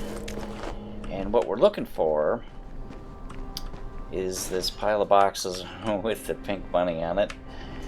You need to climb up over it, and down in here in this hidden little area you will find another couple of pink bunnies, some sort of weird symbol, and this blue box. Now you have to, it has this use function on it, and this is a global relief effort GRE, special GRE toolbox here, and you have to do this use function, and when you do, Kyle will kick it, and you literally have to do this like 75 times. I'm gonna speed this up to double speed so at least it goes quicker.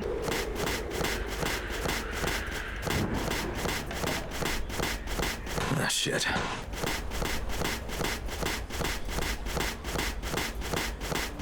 No time to waste.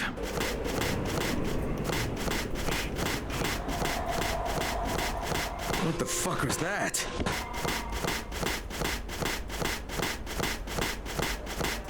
Shit. Okay.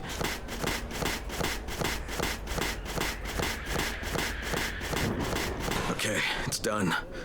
Fuck. Alright, I actually counted 76, but it's possible I miscounted. But anyway, when you get to the end and it opens, you get this blueprint for a Korek Machete. And the name Korek, I believe, is one of the developers. Anyway, you'll notice it does substantially more damage than our current weapons. However, it has it does have a fairly hefty component cost: 10 alcohol, 20 metal parts, which is it's almost all of the metal parts we've accumulated so far, and a third of the alcohol. And I've been looting way more than most people will be. When they start playing this game, I mean, most people are just gonna, as soon as they exit the building, they're gonna go to see Dr. Zere. They won't have any of this stuff that I've picked up. So I'm not actually gonna make this machete right now. It's a little OP, but it is nice to know that you have it available if you need it. And now all we have to do is get down off this building. There's a couple ways we can do it. We can fall onto these garbage bags here. Or we could also have dropped down on that yellow van. The bags are a little easier to hit.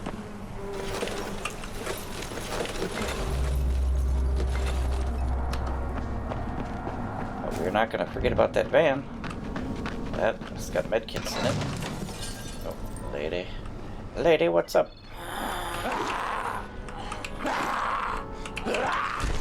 And you see the notification we got. There is actually another quarantine zone right here. Is there spikes that we can throw this lady on to?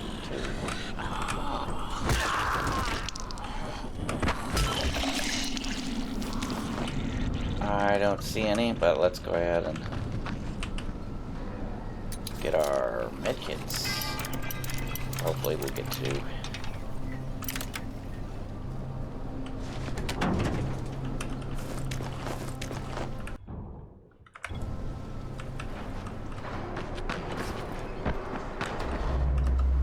Another van over here.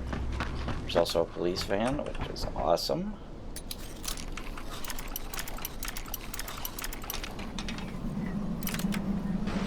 We don't actually see most of the benefit of the police vans right now because our level.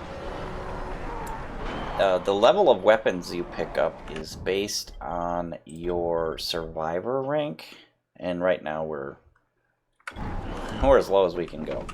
So the weapons we're getting are very base level weapons. As soon as we are able to turn in these disaster relief on-site packages and bump our survivor rank up a bunch, we will start to notice that small moves on these hard lockpicks. I'm not getting anything. Small moves, Ellie. Small moves.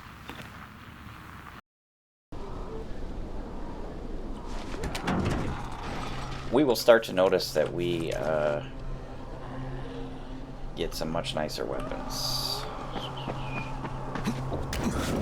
Let's see. We did those. Alright, where is our next target? Our next target, we are going to go for some flourescent mushrooms and some more herbs over there. And we'll also fill in our map a little bit. There is another ambulance and a police van over here. We're going to go ahead and take advantage of that. There is, as you can see, some zombies. This is a future safe house. This is a nice location to know about.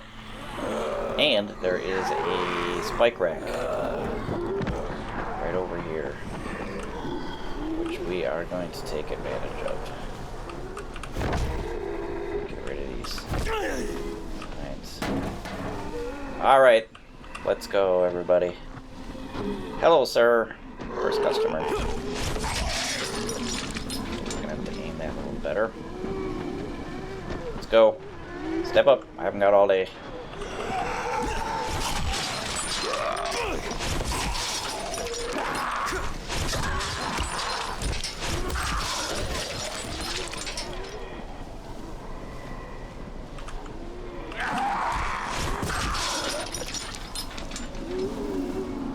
Oh, here they come. Come on, slacker. Get over here. Early bird gets the worm. Who's next? Come on, lady. Next. Ooh. We are gonna check our agility. Oh, and we got a power level somewhere in there too. Alright. We have a number of options. These are all good. You'll eventually fill in this entire tree.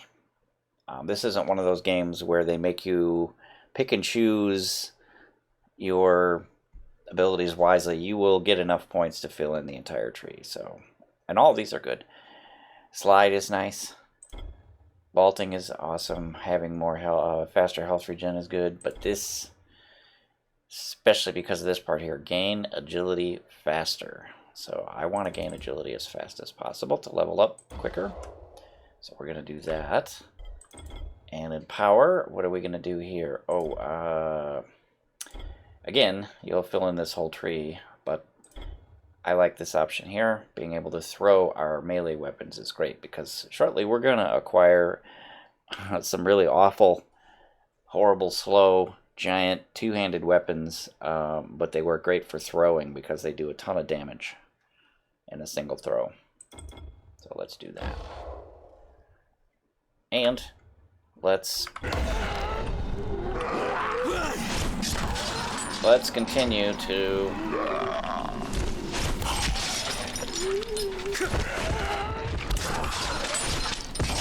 all right. I think that's all our customers at the moment. So let's unlock our van here.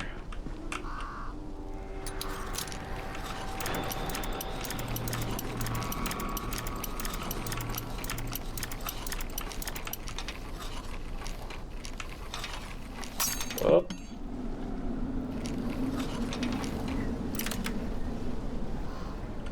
Yeah, doing hard lockpicks is an acquired skill.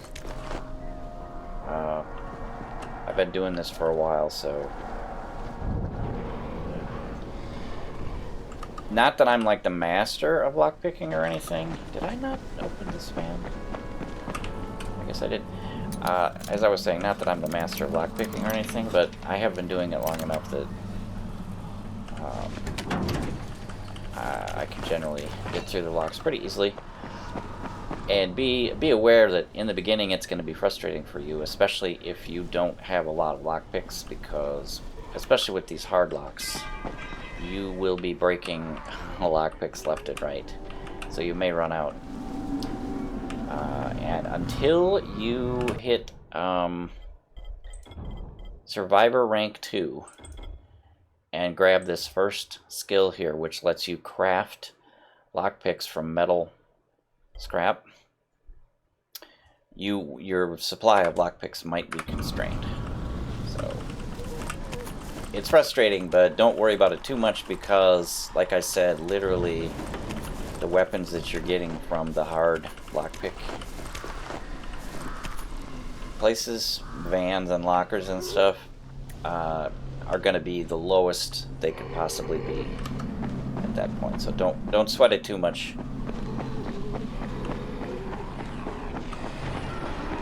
Hey everybody, what's up?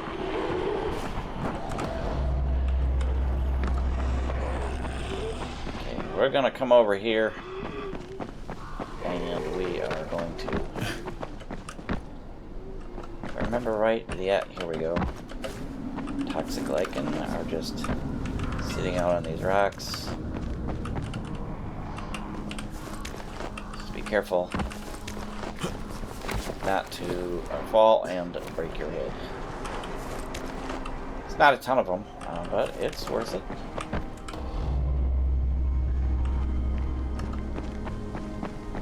Sort of an interesting little area back here. And this is the bus station. And we have, again, a number of... Oh, we have a hungry eater over there. Ew. We have a number of... two police vans, 2 ambulances. If you want to bother to take the time to fight all these zombies. You know what? Oh! We got pushed off that rock wall. Be careful. In the past, I've come over this wall up here, and you end up falling all the way down there, and that damages you, so be careful. Our mushrooms will be right over here somewhere, where these zombies are hanging out. See? Yep, there they are. Hey, everybody, what's up? We are going to need to repair this weapon soon. Good morning, sir. How's your skull doing?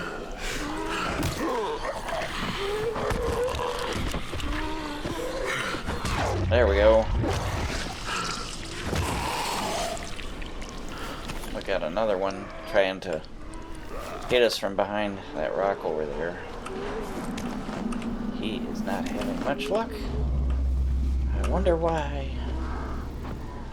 You're way too far away, sir. There you go. Whoa. That was a hell of a throw. Jiu-jitsu. And I guess I've been eating my Wheaties. Or something. Come on, sir. We don't have all day. We are busy people. And there might be a few more mushrooms over here.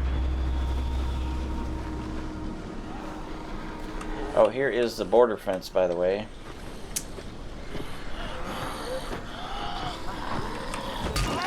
Apologies for that alert.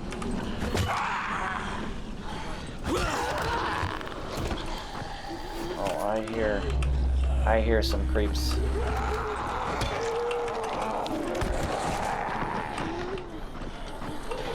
Who wants to get thrown off of this concrete embankment here? Who is first? Lady, you gonna be a customer? There you go. Sir. Layer trip.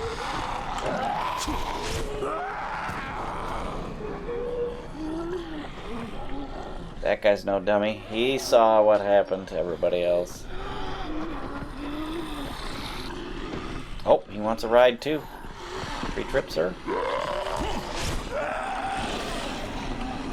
Here they come. Lining it up.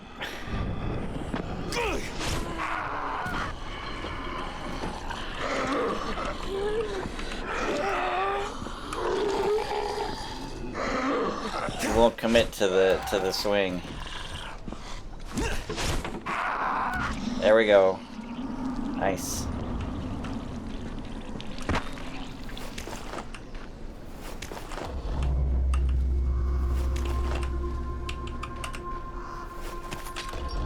I think we got everybody. And there are, in fact, there's some more fluorescent mushrooms.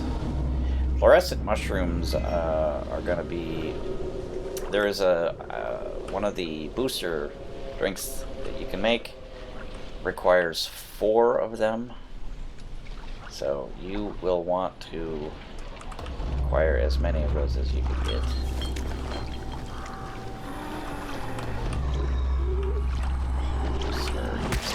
Mushroom.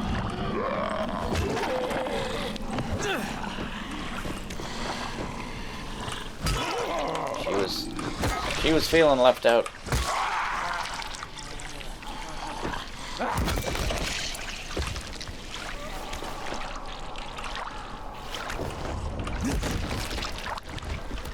And I noticed off in the distance there,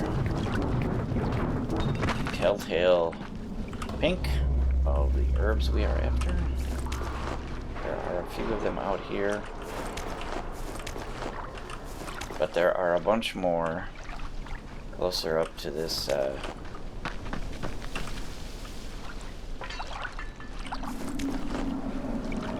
is a fenced in area up here. There's a bunch, there's some outside the fence, and there is a bunch more inside the fence. And these, later on we learn a recipe.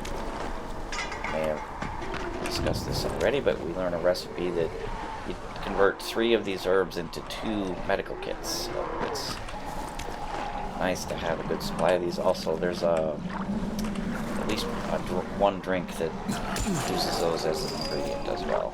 So we'll want to have a bunch of these. And again, this is a good time to get them because we have plenty of time. There's no hurry. All we have to do is avoid getting beat up by zombies. Which, at this point in the game, is fairly easy to do. Hey everybody, what's up? You having trouble? Let me help.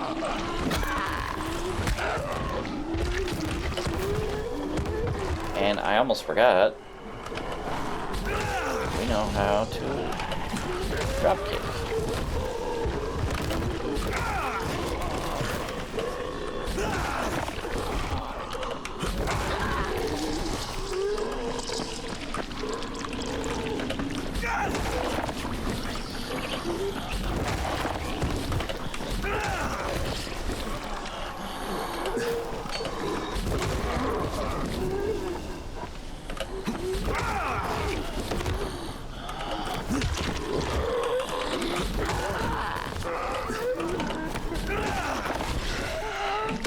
Hey, no hitting. Bad zombie. Bad zombie.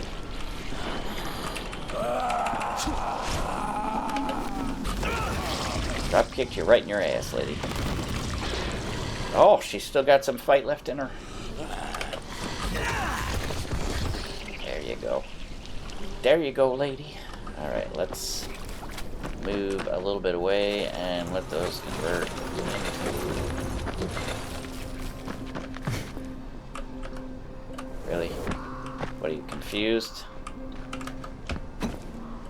Wow, what is going on? Really? I can't jump up there? What the hell? The game is getting all out of whack somehow. Alright, but let's pick up our cocaine packets.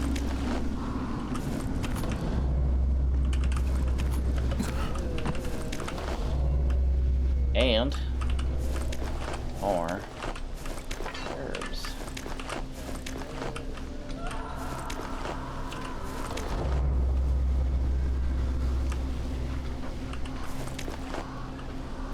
Next target. Oh, well, let's see. Let us find my favorite place to gather glowing mushrooms, because we have now 79 herb. That's pretty good. We have 100 toxic lichen, but we only have 9 fluorescent mushrooms. So my favorite place to gather fluorescent mushrooms is this building over here. This is the... Let's remove that and make it a little easier to see. This is the video store. And you can find it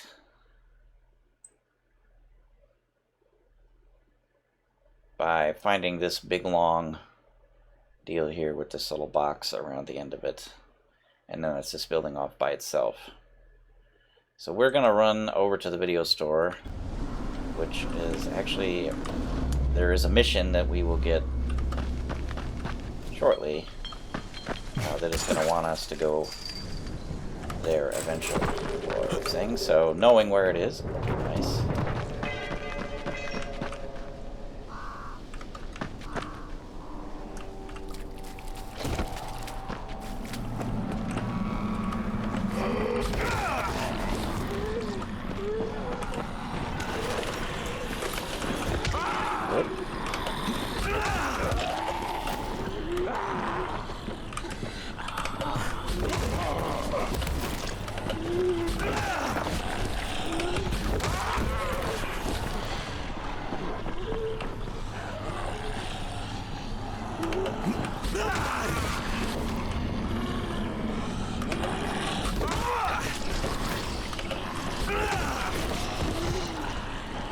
Trying to get a twofer here. Sir. Oh. People. People. Alright. Enough of that. Enough of that nonsense. Almost got killed. The big deal about getting killed is you lose a bunch of survivor points. The higher level you are, the more you lose when you get killed. Oh! So sorry. So sorry.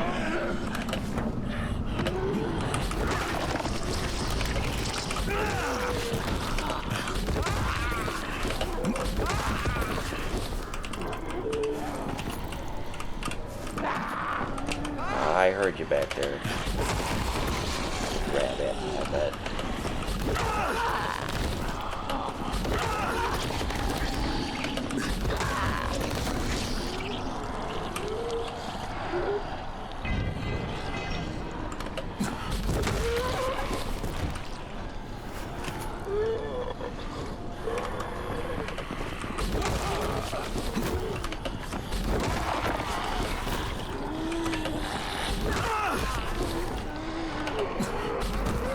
Whoa. Just like completely whiffed it on that one.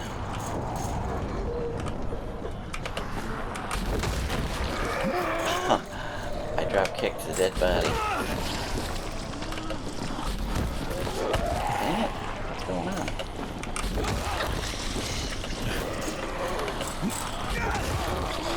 I should get a twofer on this one. There we go. Come on, everybody. Get in on the action.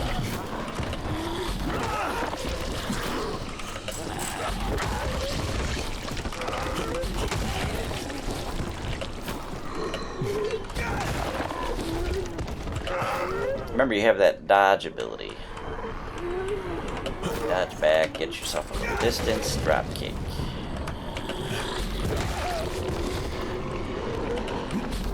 Whoa, whoa, whoa, whoa, whoa! Nah.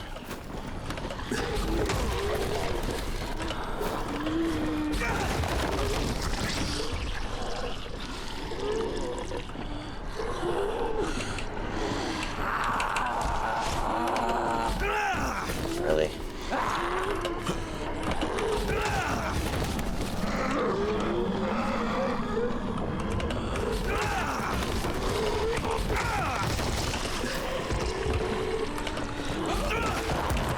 Lady?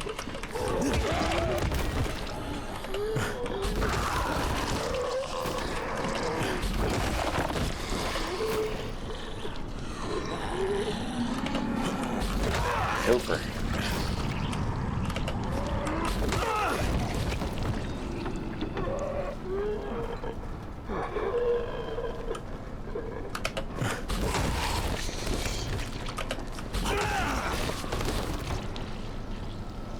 All right. Nice.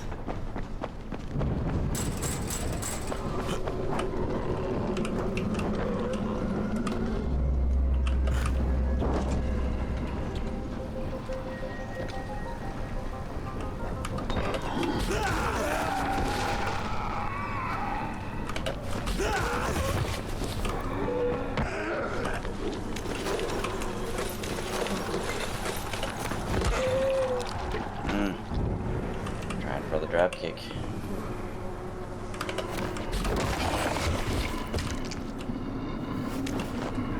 Sir?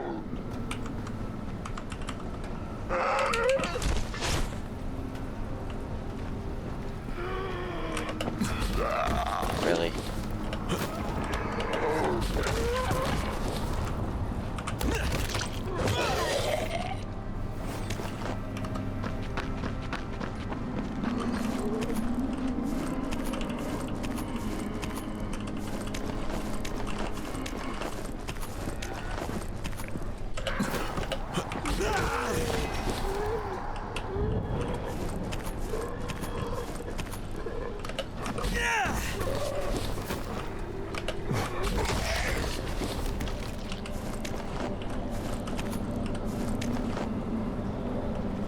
Alright.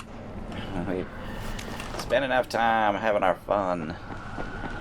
Let's get ourselves to our next target area. Ooh. Dude's on fire. Dude is on fire.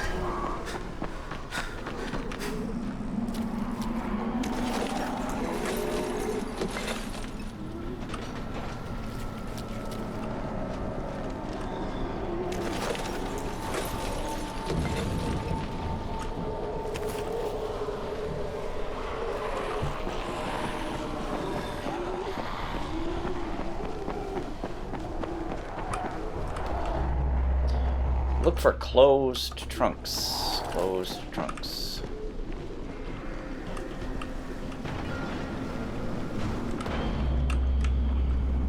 Closed trunks. Like this.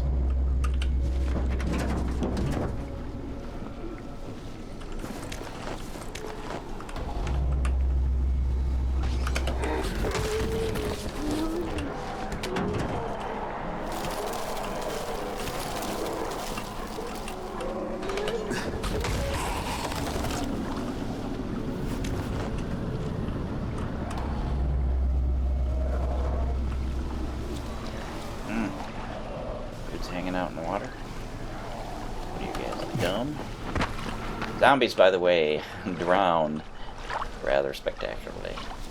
Anytime their face is underwater, I mean, they could fall face first into this amount of water, and as soon as they try to get up, boom, they like drown. I'm not sure why that is, because as far as I know, zombies don't breathe.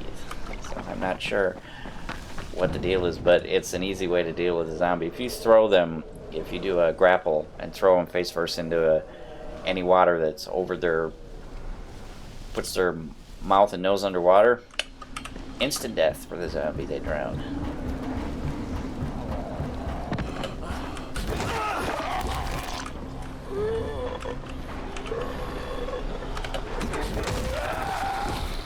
Boom, 50 points.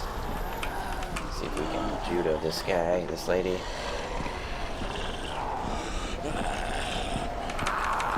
There you go. Oh. Oh, nope, she did die. 50. Nice. Good.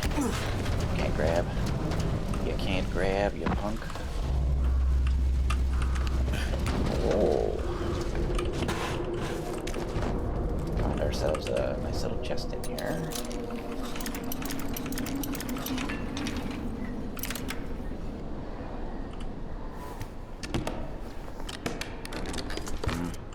Yeah. That'll be worth a couple of dollars. Sell it.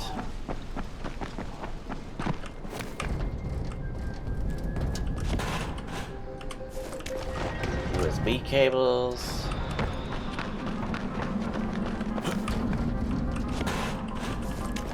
Lockpick.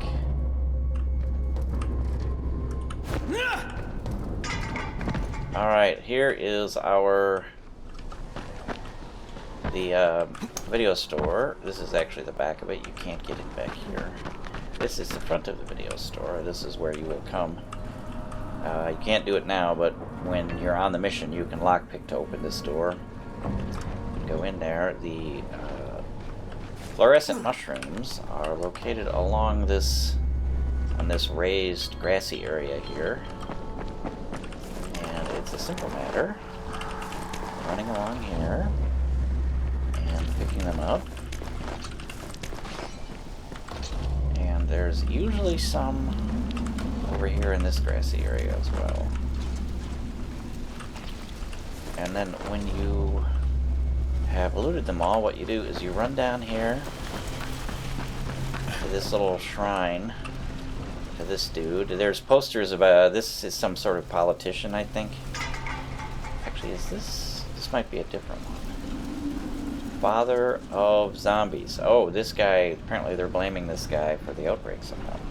Anyway, you'll notice there's posters of this guy. George. Oh, it's a Living Dead homage. George Romero.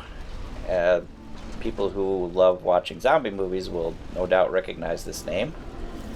But this, actually, that might be. I don't think this is the guy that's on the posters that I'm thinking of. Because there's a whole bunch of political posters around with the guy's face on them. But I think this is actually a drawing of George Romero, actually. Anyway, you come down to this shrine, and then you just turn around and run back. Sorry about that aside. And the mushrooms...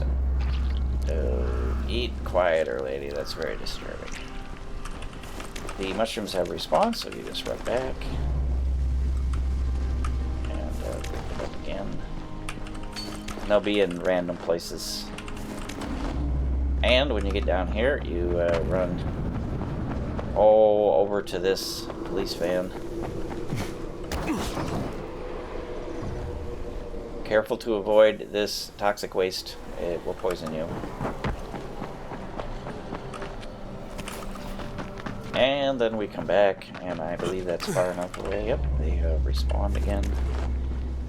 And you can do this as much as you like. It's an easy way to get yourselves a bunch of these fluorescent mushrooms, which, as I said, are an ingredient in a drink that you will find yourself wanting to use.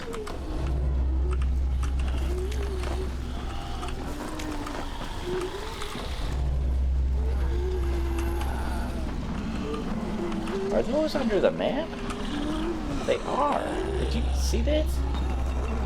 There's mushrooms under the map. Huh, weird. Maybe they're down in the sewer and there's some way to get down there somehow. I noticed this. There's some sort of waterworks deal thing here. Makes me think there might be an underground passageway.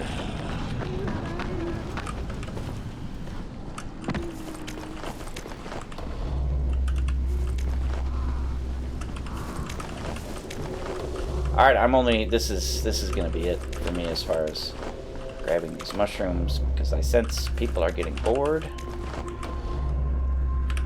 And we now have 44. That's enough to make 11 of those drink things, which is going to be plenty for our needs. Let's look at our map. Where... Okay, let's head back to... Actually, finally... Or we're going to stop here. We're going to get some more herbs. We'll hit those herbs on the way back, and then we will finally go see what the game wanted us to do hours ago and get a shot of Antizin from Dr. Zere.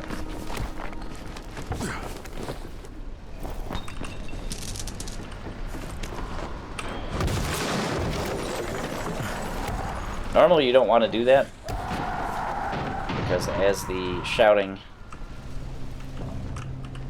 will remind you, making loud noises like that triggers the spawning of 3 virals. But we are in this part of the tutorial where the virals don't exist yet, so they can shout all they want, but I am not scared of them.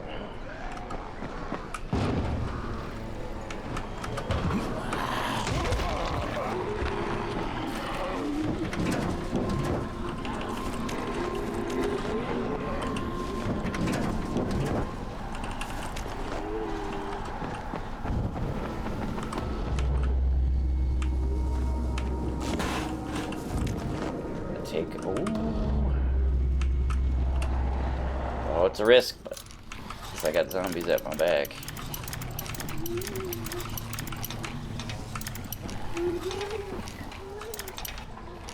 I hear him back there.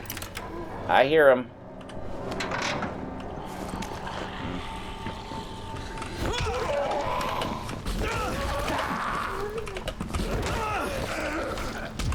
Oh, and they're close enough. I will have to forego the other lockpick opportunity. Oh, okay. Well, we sort of flopped into this safe zone.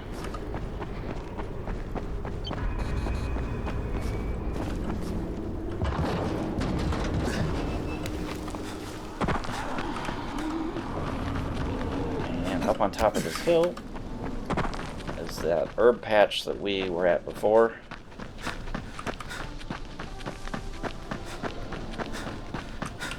So we will quickly gather most of them.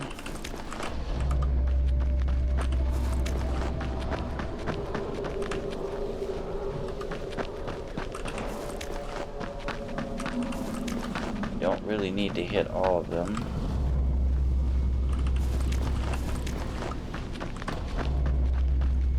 Alright, that's most. So, Dr. Zere. Let's head down there. Get ourselves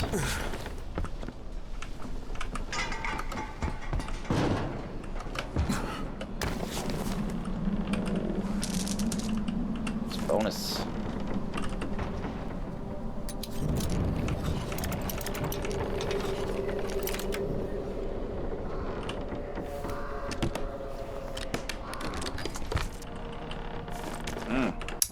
Inventory is full, and if you look at these items and you see this value, basically you can divide that by 10, and that's what you'll be able to get. So these greens are worth about $13 selling to a vendor, and the blues are not not worth much more. So I'm just going to dismantle those for metal parts. We have got plenty of these blue weapons here at this point. We don't really need to save any of these guys. They aren't, like I said, they're not worth much. The value is going to go up rather quickly as soon as we turn in those 75 disaster on-site relief packs. We are going to get... We're going to gain a bunch of levels, and the weapons will start to be worthwhile to sell to vendors to build up a cash reserve, which we can use things, blueprints and stuff from vendors mostly is what I end up using it for. And later on, I will actually purchase weapons from vendors.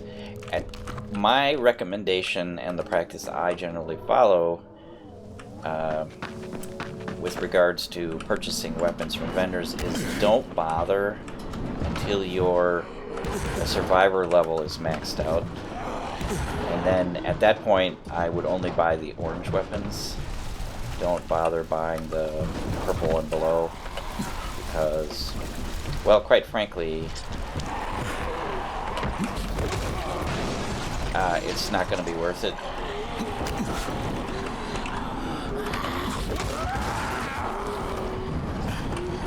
I'm being a little harsh on this lady. A couple of drop kicks and a head smash. And a butt kick.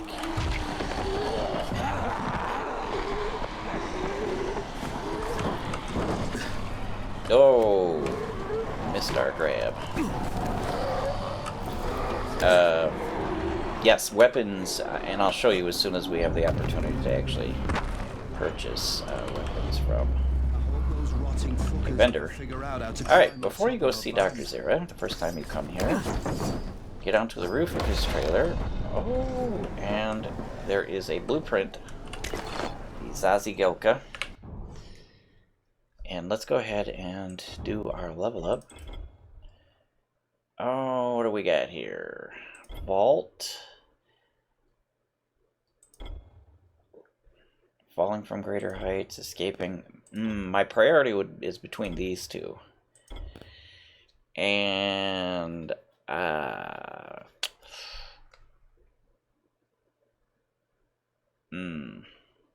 I'm gonna do this one. Zazhigalka adds medium fire effects to police batons, baseball bats, and crowbars. Alright, let's talk to Dr. Zere finally. Alright, this is... we are now caught up to everybody else at the game who, in the first 2 minutes after leaving the tower, will have done this. We are at the... oh, Doctor? I don't know. Hello? 3-hour point? Camden, are you there? Damn it. So I'm supposed to get a vaccine? What? No. Suppressant. It's called Antizin. Suppresses the symptoms. Here, sit. Antizin postpones the inevitable. Best the GRE could do. Inevitable? So there's no cure? It's a variation of rabies. There's no cure right now, but you see, I've been running tests on both Antizin and infected tissue. A cure is possible, definitely possible. Oh shit, you really think you can figure it out? With Dr. Camden's help, yes, I think so. Now where did I put that injector? And who's Dr. Camden? A colleague trapped in Sector 0, where the outbreak first, well, broke out. We've been collaborating via radio, though we would have made more progress if the connection were better. Also, if my earlier experiments had borne fruit.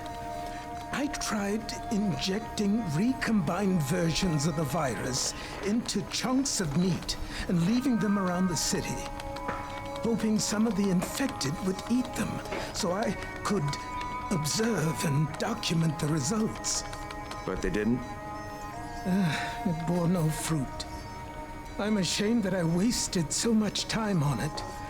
No reason to hold any Antizin in reserve now.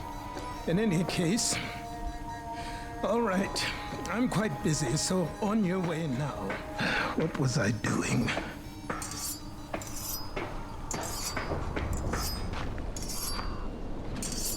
Speed keeps you alive, so don't slow. Rahim, Zere checked me out and gave me another shot.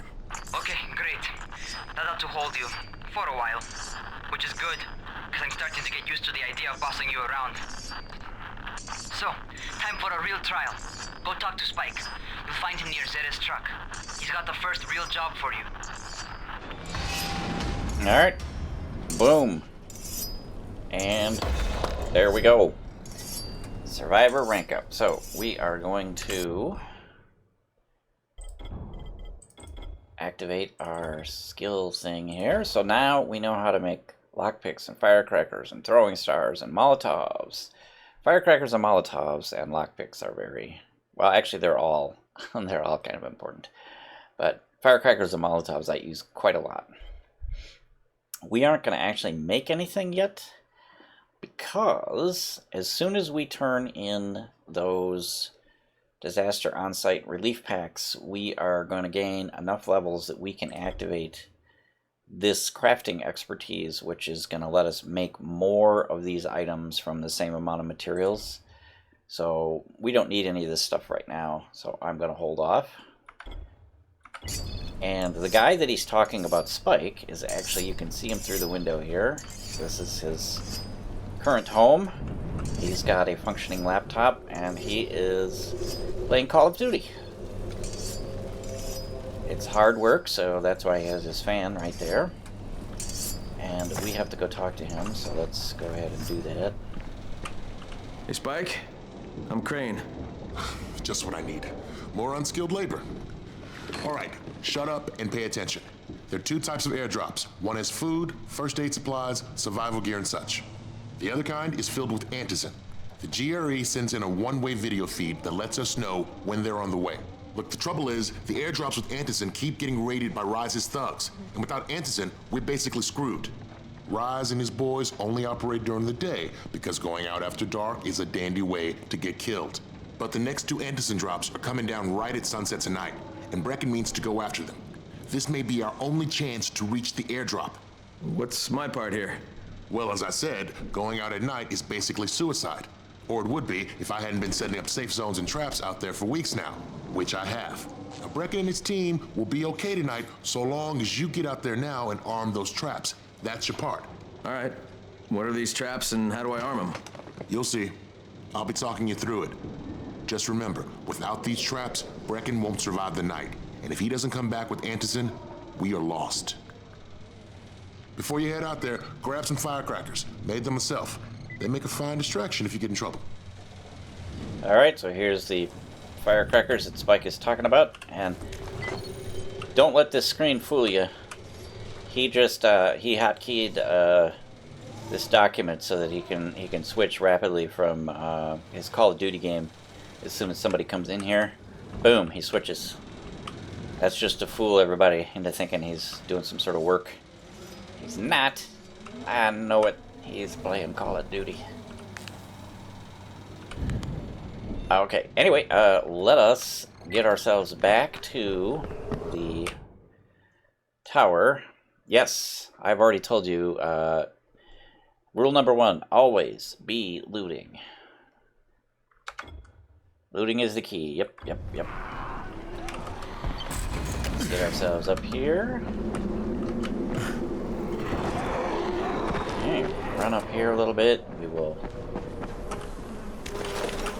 Since we're gonna follow our own advice and always be looting, I'm gonna jump up into this place here. This little 3-story also roof deal. Has some good loot in it.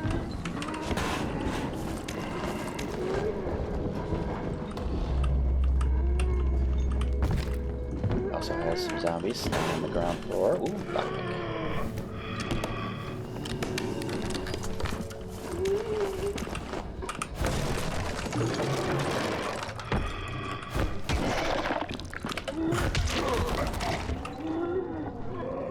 I'm trying to dropkick this guy.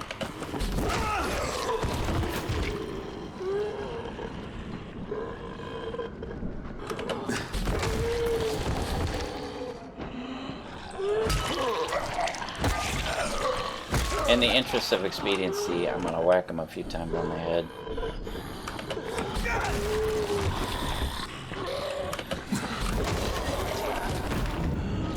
Oh! Hey, lady, you can do these. You can drop kick these guys through the wire, which is kind of awesome.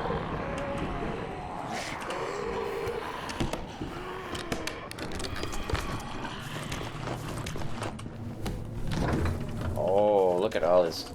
Got a snack, we got alcohol, we got coffee. Everything you need. Alright.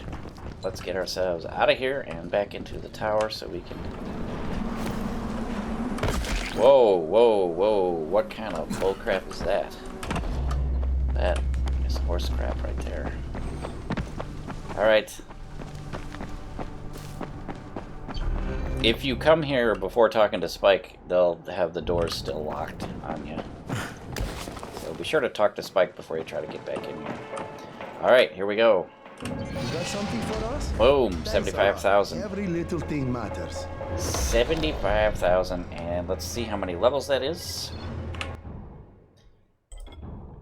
It is 5, which is kind of awesome. And actually, it's nearly 6. The amount of experience that you need for next level goes up with every level, so yeah. And if you really want to pile on, if you really want to pile on the survivor rank, don't turn those packets in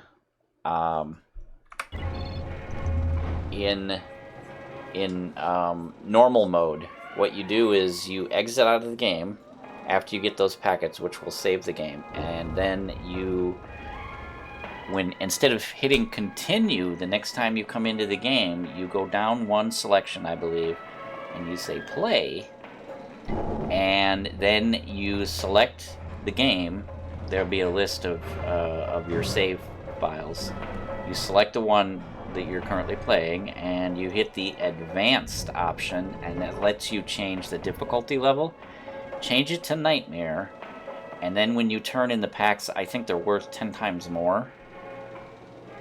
So you'll really pile on. And then you can just exit out again and do the same procedure. Go back in, instead of saying continue, you hit play, select the game, advanced, and then set it back to hard or normal or whatever you're playing on instead of nightmare. Nightmare is very hard. Hard is more difficult, but it's still sane. Nightmare is crazy.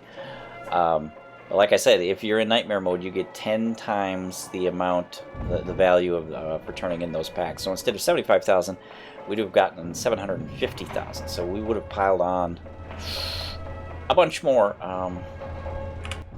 levels. All right, but let's use these 5 points. We're going to go here to get our crafting expertise, and we're going to go here to advance our, get a bigger backpack, and again, bigger backpack. We're going to max our backpack out, and we are going to do unlock the boosters, and then we are going to unlock boosters that last a long time. And we are now going to go into our blueprints, and we have unlocked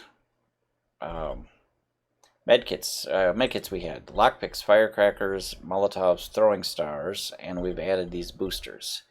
So I'm going to go ahead, and we are going to make ourselves we now make 2 medkits from the same materials that we used to make 1 from. Lockpicks, we can make 5 instead of, I think you start with 2. So we can now make 5 from a metal part. Firecrackers, we can make 8. You normally start out with making 5 from these materials. I'm going to go ahead, and we are going to make ourselves a nice little pile of firecrackers there. And molotovs. Yes, sir. This is going to be our way to deal with groups of zombies. You throw firecrackers down, and they all go towards the loud noise, and they last for a short while. So you might have to throw, one down, and then when that runs out, throw another, and you get them all grouped up, and then you throw a Molotov into the middle of them, and then you throw another firecracker to keep them grouped up, and they'll just stand in the fire and burn up, and you get points for that. All right, so now we have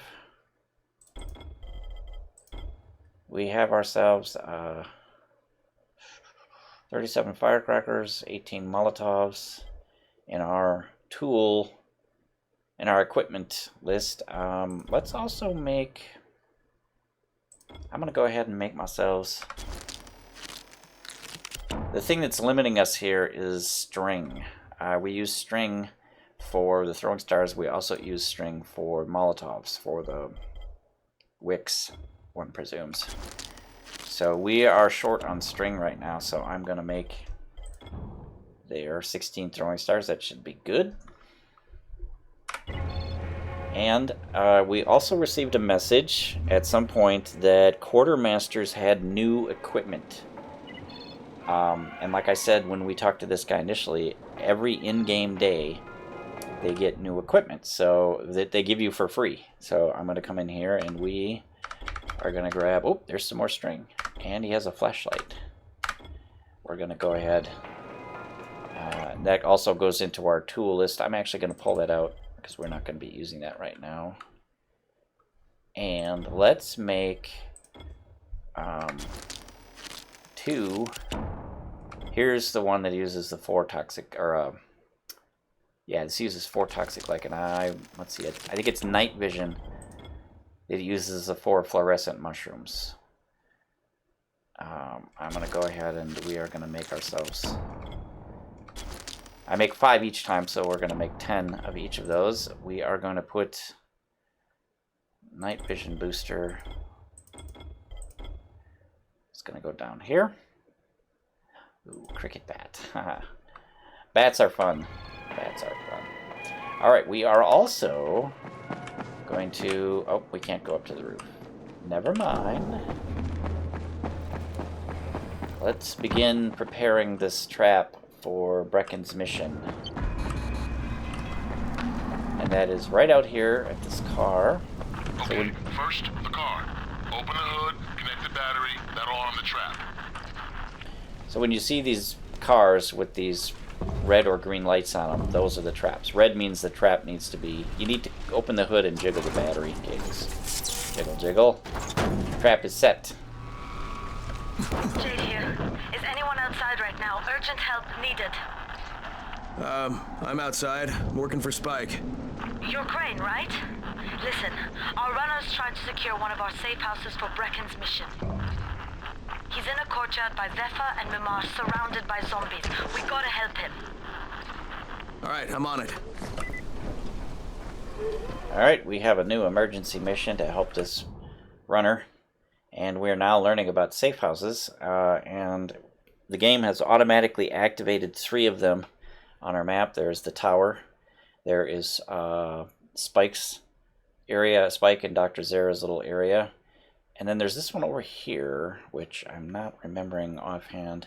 That's actually near the video store, I'm just noticing. But the one we're after is up here, so we are going to run and jump and get our way up there.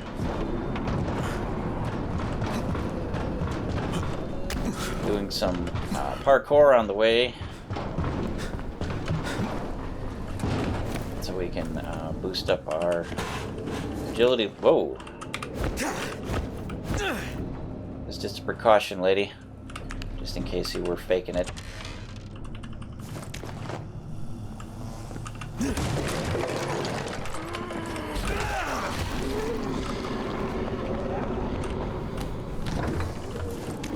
Get a little baklava there.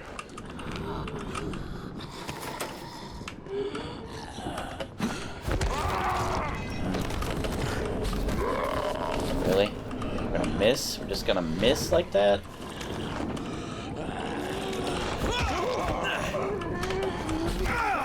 Really? Twice in a row, we're just gonna miss. Just a big doofus. Unbelievable. Unbelievable. I do not believe it.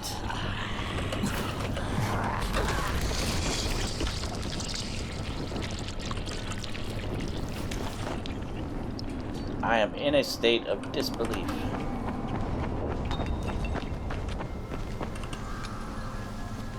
Quickly, quickly.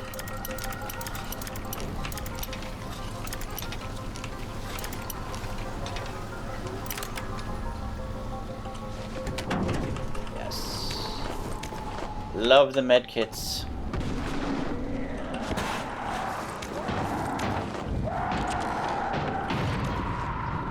Alright, normally that is a pants pooping moment when you hear that screaming, because that means virals are on the prowl, but I don't believe they're activated yet.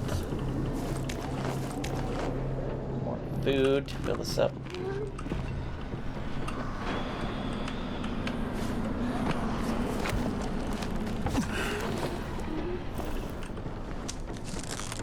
And our area that we're headed for is right across the street there. Now, and you can notice the sun has sunk a little lower. Like I said, turning in those quests are what advances time at this point in the game. So the sun is dropping down a little bit lower now. Time is wasted.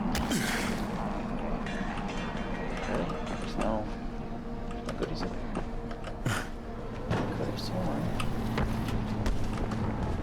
Alright, let's get in here. Okay, Jade, I'm here, along with some infected. Watch yourself, Crane. Alright, we gotta deal with these zombies. There you go. Little twofer. Dropkick action.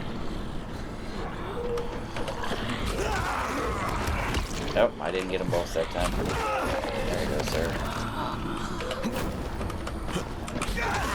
Boom. In your face, sir. In your face, zombie. Now we're going to open the door, and there is going to be a viral in there. A viral is a freshly turned zombie, and they don't have as many parts missing from them as these dudes do, and they're also not slow. They're fast, they can run, and they can climb, so they are dangerous. They are, however, susceptible to grappling, which is my preferred way to deal with them. Although I'm going to attempt a dropkick on this guy.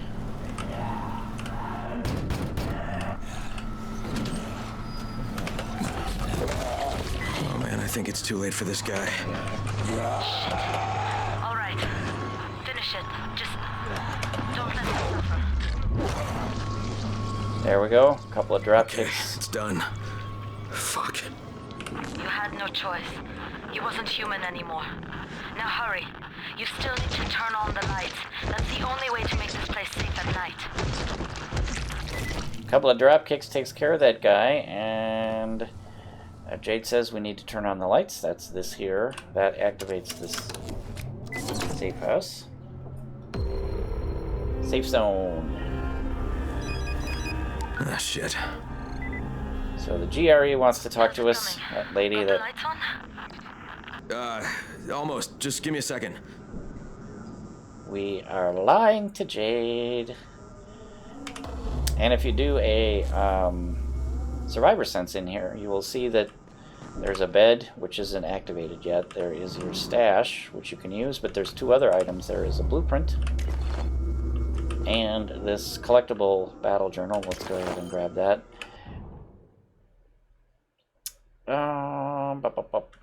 I'm gonna keep all this stuff on me that I have. So let's go talk to the GRE.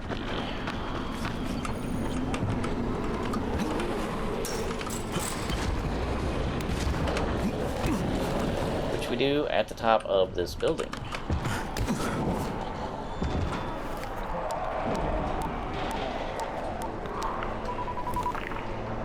Crane here. Report. Okay, I met this doctor, scientist type. They've got him set up in a sort of research trailer, and he's working on a cure for the virus. His name is Zere. Hello? Do you copy? Affirmative. Secondary objective added. Maintain your cover and secure all of his research. Acknowledge. Your stolen file still takes top priority, though, right? Affirmative. We find it unlikely that a single researcher working out of a trailer could produce any significant results. But if he does, we want to see it. Jade, it's done. Good. We'll need to prepare more places like that one. We've got more spots picked out for future safe zones. Spike will mark them on your map later. And Crane, thank you. Back to you, Spike. Right now, you need to get back to our main task and arm the next trap. There's another car close by. Got it. Alright. You could almost hear the sneer in that lady's voice when she said, oh, I don't think anybody in a trailer can come up in here. But Dr. Zere is good people, and he actually is... he is on the path to find a way to deal with the virus. Which is kind of awesome. He's good people, and we will interact with him. Ooh, haha, we got some premium throwing stars. Let's have a look at those.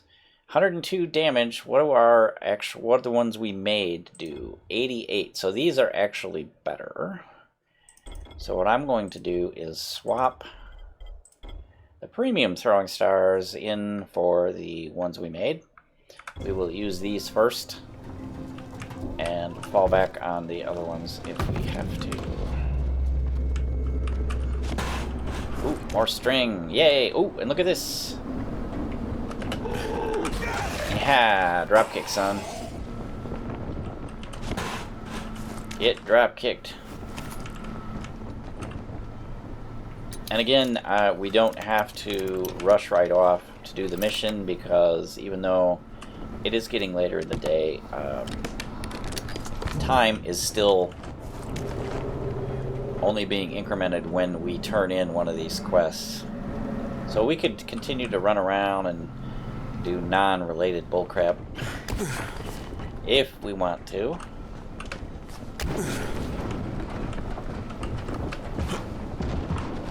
Let's see. Okay, here's where we were. And I The infected are all over the street. So what does that tell you? Keep off the street. Try to stay on the rooftops where they can't reach you.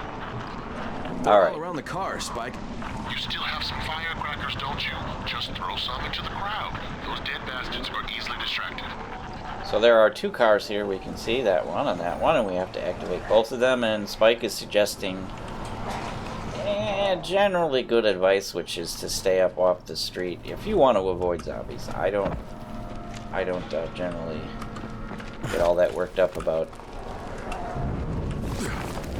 avoiding zombies, especially as soon as you get the vault ability. I can't remember, did we take vault or did we? Yes, we did. And I'm glad now that I did, because yeah, vaulting is a great way. If you're running, you can just jump over the zombie. Oop, that didn't work. There we go. So if you're running down the street, you don't have to avoid the zombies by staying on the roof if you have vault. You can just jump over them. You will occasionally get hit because they'll take a swing at you if there's a crowd of them. You know, more than one might take a swing at you, and you still will occasionally get hit. It's generally safe to just go blazing around the street doing that vault function. Alright, but here we have a little dilemma in that we need to open the hood of this car, but it's surrounded by zombies. What or what are we to do? Well, Spike suggested we use our firecrackers. So I am going to do that. We are going to try to gather as many of these buttholes together as we can. So we're going to switch to our firecrackers. We're going to go ahead and throw some over here. Hopefully that will attract those knuckleheads. Guys, let's pay attention here. We got firecrackers going on. Come on, everybody. Oh, they have coded this specifically so that you can't gather both groups of these zombies up. Fine. We'll play your game. We will play your stupid game. Alright. Once you got them gathered, Molotov. Being careful to keep far enough back that you don't get yourself lit on fire. And then for each of those that burn up and get killed, you get your points. So it's a great way to deal with a group of these guys. See, we got some more wandering over now.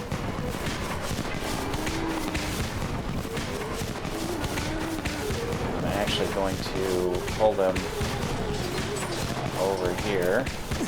There's also a set of spikes right there. This hopefully will pull those in. And Molotov! Yeah, falling into spikes, fire. There we go. Great way to deal with a group of zombies. I mean, it's not instantaneous. It takes a little time. Oh, now they're coming over. Beautiful. Everybody come on over. Take a look at the firecrackers.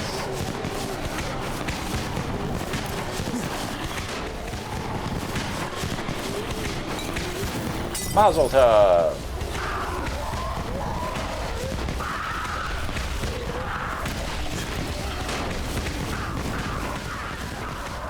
Beautiful. Oh, look at them all. Come on over, fellas. Alright, we got a few more wandering in. That's not bad. Wipe all those zombies out.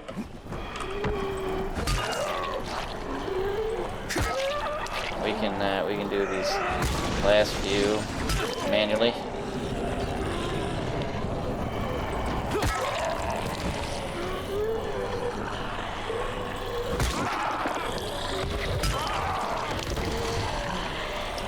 Yeah, actually, we are getting enough that I think I'm gonna back up here. We'll get our firecrackers out.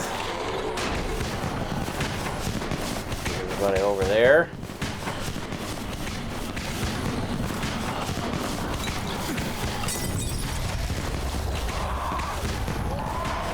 Come on, lady. Get in there.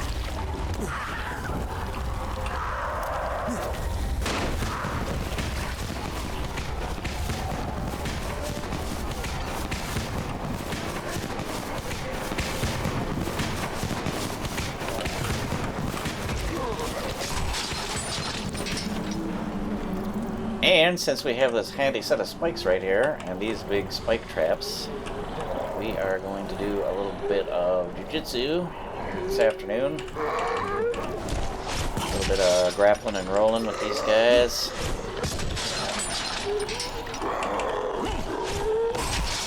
Oh, lady. This is the beginner class. Easy with the hitting.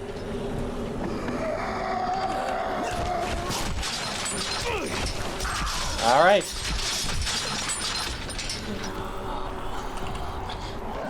Hey, come on, sister, get over here. Got some shoe leather. That'll usually stir them up. Here she comes. Here she comes. There we go, lady. What's up?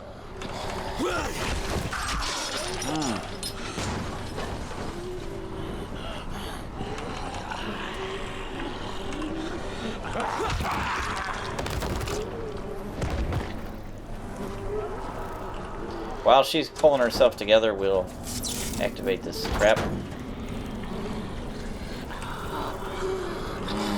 Who is gonna get in here first?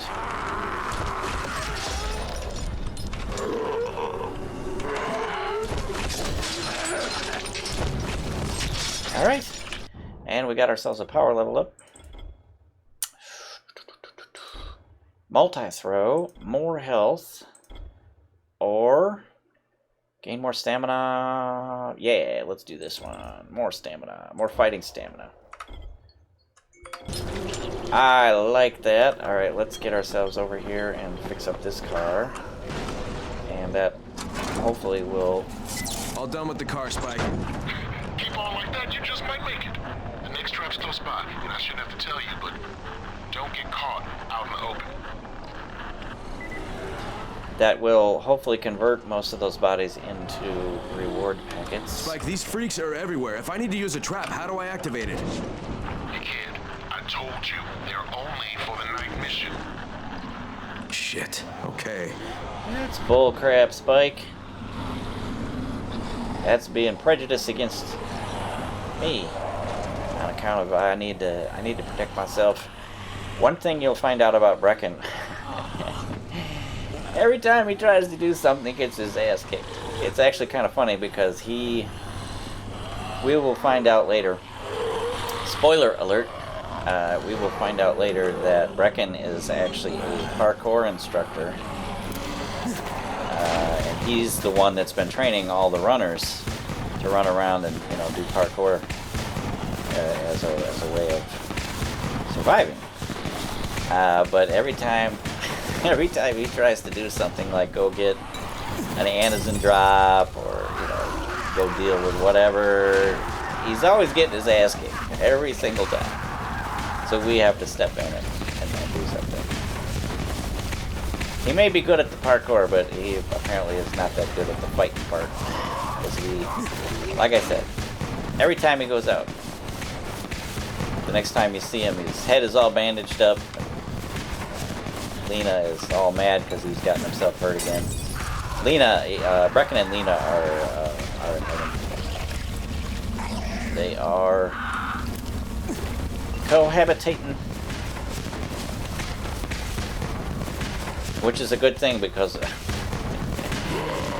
Brecken needs free medical help. He needs a lot of medical attention. Oh, sir, get the hell back under there.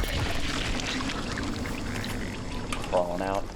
Just when I had everybody cleaned up, you gotta crawl out of your stupid hole.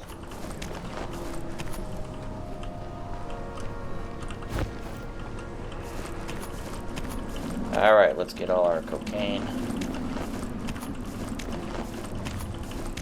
Many kilos of cocaine.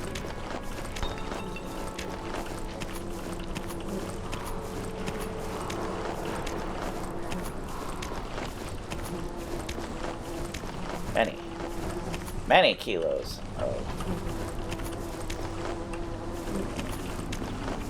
Don't do drugs, kids. And this isn't, of course, cocaine. It is various drops, various loot. But it looks like what you might see as a kilo of cocaine.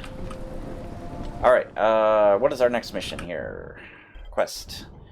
Prepare light traps for the night mission.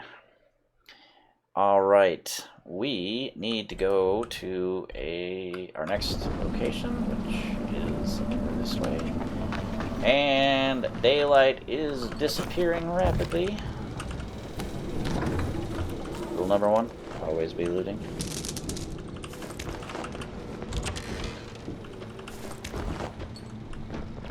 Oh, hey, buddy. Don't hit me in the back. Don't hit me in the back, sir. You tried to hit me in the back, didn't you? Yes, you did. You asshole. You tried to hit me in the back.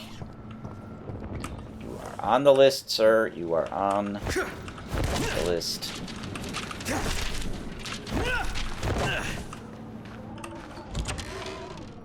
No teddy bears? Alright. Let's go deal with this asshole.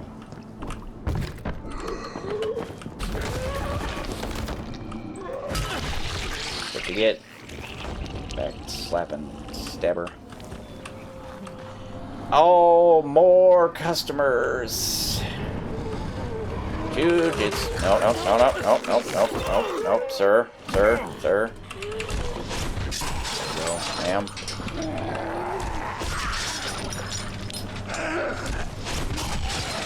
Jiu-jitsu. You gotta say it when you do it. You could also say like judo, or Greco-Roman wrestling, but that's kind of a mouthful.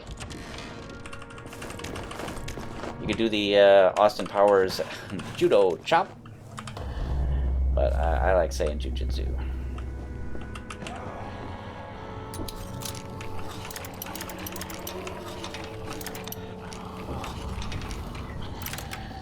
Something good. Something good. Ooh, I'm waiting to see what we get. We haven't picked up a weapon. Oh, conducting fluid.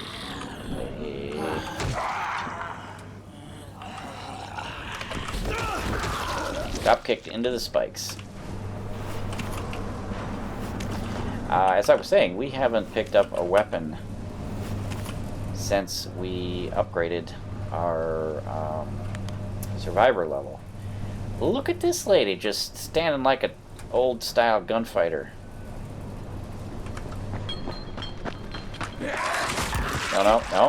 No.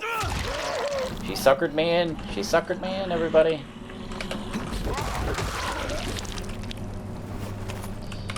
Alright, let's heal ourselves up here. Let's... Alright, I already did this. That was spectacularly awful.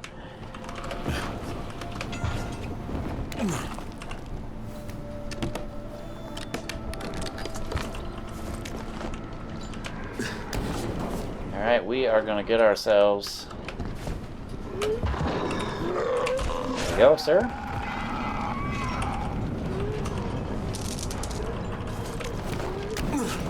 And let's see, we need to get... Ooh. Let's see what kind of weapon we get out of here now that we have... what are we? Survivor rank 7. Let's see what we get. Something good. Don't make me look bad to the viewers. Give me something good now.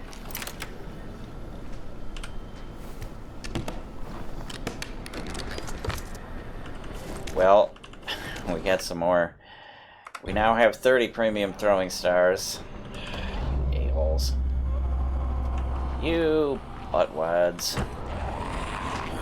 I know for a fact that there are a number of those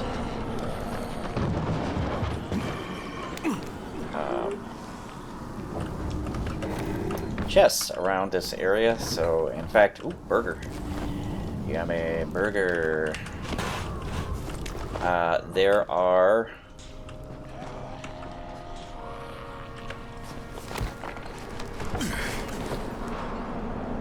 a couple of those red ones, but there's also at least one more advanced.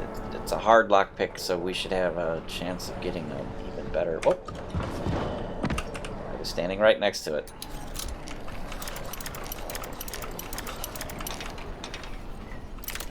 Alright now. No more throwing stars. Give me something good. Well,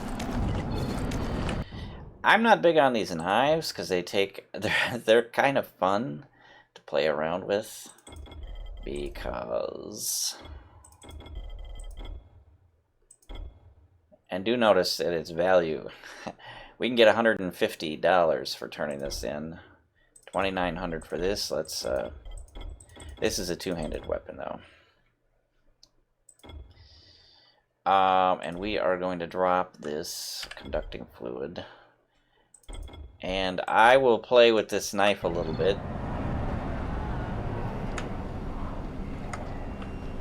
It takes a lot of fight stamina to use one of these, but it is kind of amusing because you do a bunch of rapid slices with it. It's the old knife fighter thing. It's pretty funny. There, you just do a bunch of slicing. Slice and dice on these zombies. Oh, there's one of the chests. There you go, sir. I'm gonna have to cut a bitch, as the saying goes. Alright, now I hope for maybe even a purple out of this. That would be spectacular. But a nice one-handed blue, please. Yeah, two-handed blue, but it's going to be worth a bunch. 4,800. So we can get 480 if we sell that. Two-handed weapons are, they do a lot of damage, but they're slow. They take a lot of of your stamina to use. So I am going to... Oh, here we go.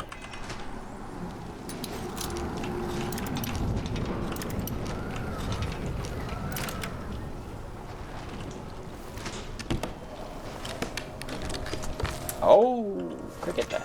I might use that. Green cricket bat. 60. What was that crude pick?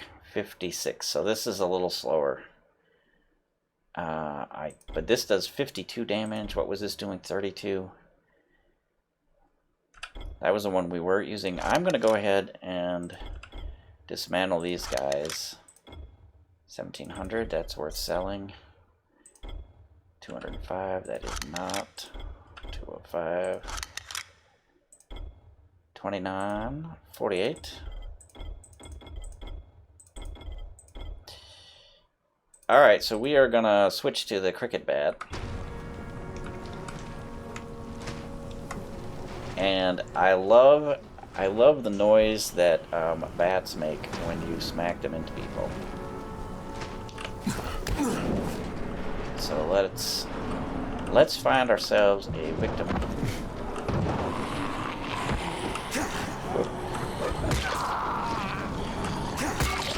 Dunk. Get that little plunk. And regular bats. There you go. Plop. Regular bats make the same noise, and it's very satisfying. When you take a big old swing at somebody and you hear that plunk, it makes you think to yourself, wow, that was a home run.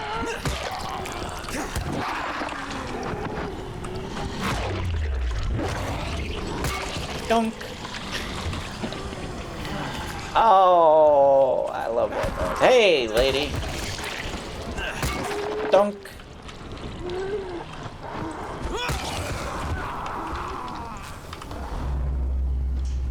We've got some more loots down here. I know we do.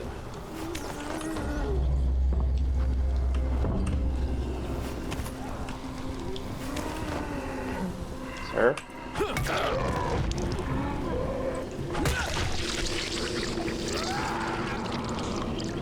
Alright, let's see. We need to get ourselves up and activate some lights. They are closed. There it is. It's a little red light there. We need to get up on that building. Do that by, excuse me, by running around. Whoop, excuse me. Vault and climb. And then jump over here, and this little walkway takes us right to it. It's quite a contraption you got here. 3 times brighter than an ordinary street lamp. Gives the infected quite the sunburn. And you'll notice time has now advanced to the point where the sun is just about to set. So we are getting close to our first night mission, which is going to be scary. Maybe I get another bat. I like the aluminum baseball bats. Oh, more of them. Premium throwing stars, which I don't want to be angry about it, because these are going to come in handy in a little while. Is there anybody out here that needs propane? Anybody? Yep. Alright, our next assignment is over this way.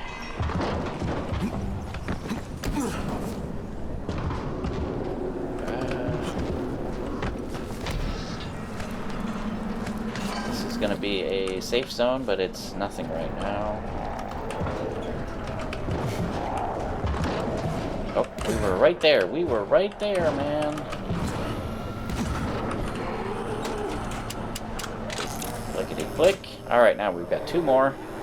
And one of these can be rather interesting to get to for the beginning player.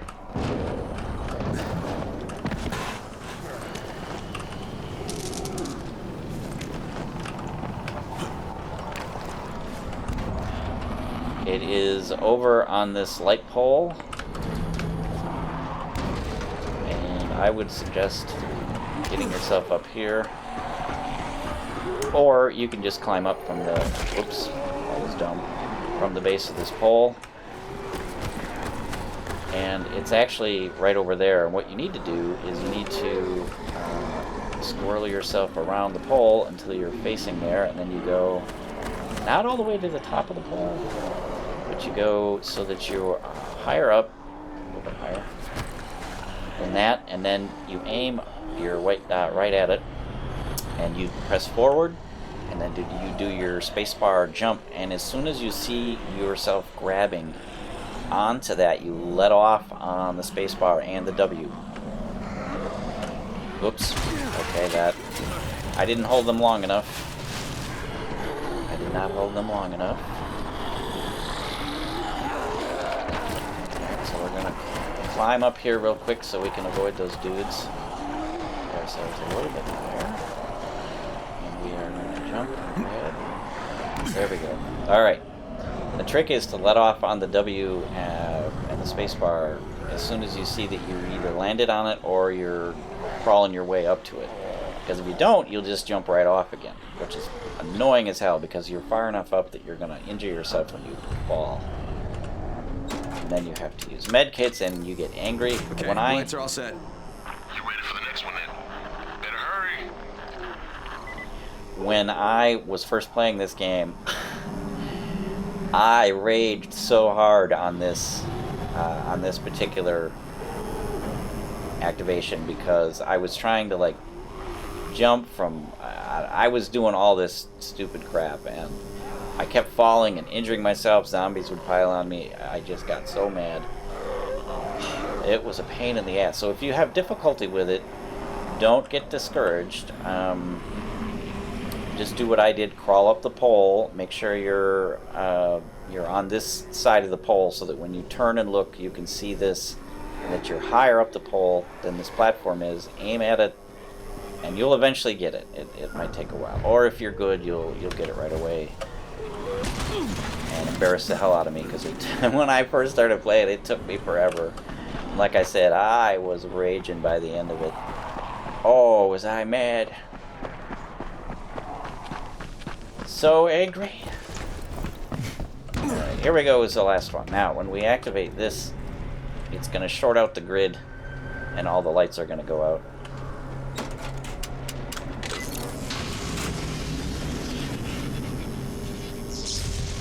Fuck, Spike, the whole goddamn district went down. What the hell's going on?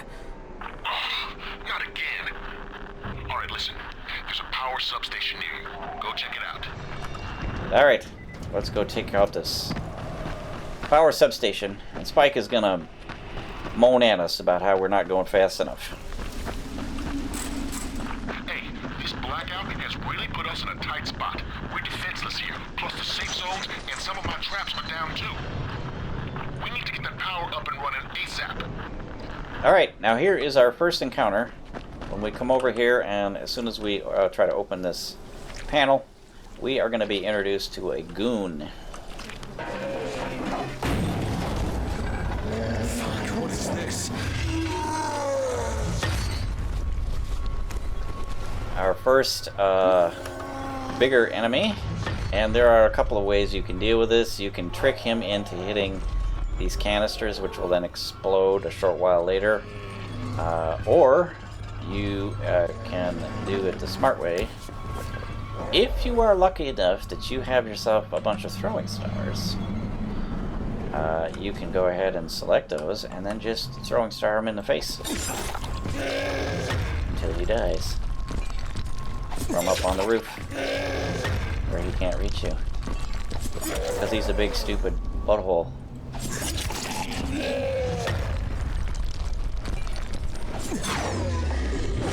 And we got a whole bunch of points for that.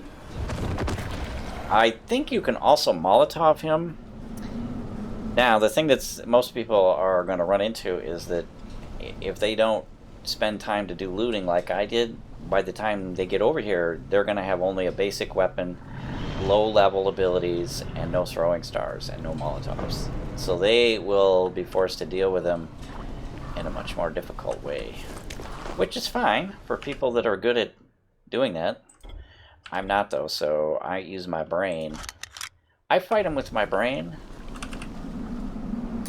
And my brain is, at least at this level, is pretty good against him. with my ninja throwing stars. And like I said, I'm pretty sure I remember hitting him with a Molotov. Now, most of these goon... Ooh! Ho, ho, ho, ho, purple! Most of these goons in this orange thing are going to be fireproof. So be careful about that. And this is the large, slow, two-handed weapon I was talking about. We can use this as a throwing weapon, and there is a lady who is busy eating. If we switch to that, and we do... Oh, we don't have the weapon throw ability, do we? Yeah, we do. Yeah, we do. What am I thinking? So it says to double tap right mouse button to aim, and then press left mouse button to throw, which doesn't... It's not actually what you do. Just pressing and holding the right mouse button will aim it, and then you left click. Boom! Right in the face, lady. Right in the face. Right in the face. And if you can find it again, you can pick it back up. So that's why that throwing ability is very useful.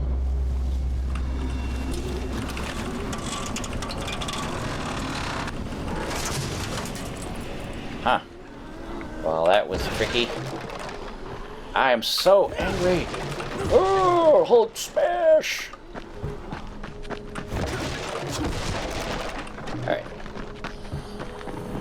We have to go in here, crawl under, and then they...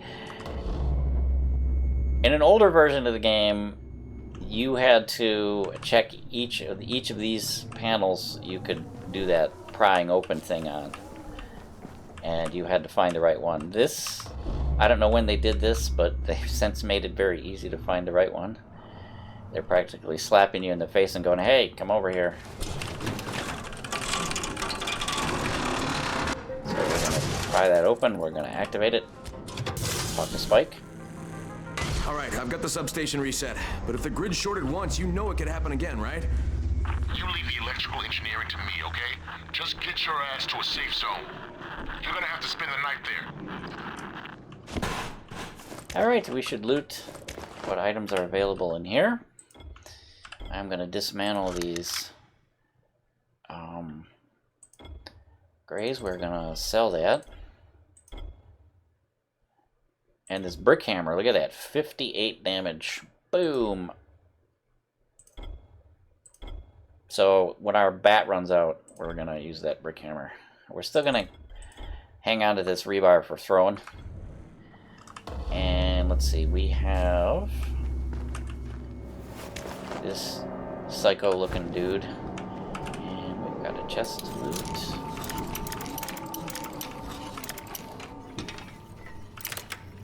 Maybe there's a weapon in here?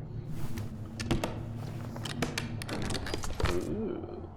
Police baton. And an enforcer upgrade. And there's also, don't miss the blueprint. Water current. So now we have Zazhigalka for police batons, baseball bats. And this also includes cricket bats. Bats in general. Crowbar. And we've got... And that does fire. This does electricity. This also does electricity. This one does pipes, and this one does knives. So we could add this electricity to our knife, but I'm not actually going to be using the knife anymore, so we're going to ignore that. And now we are going to make use of...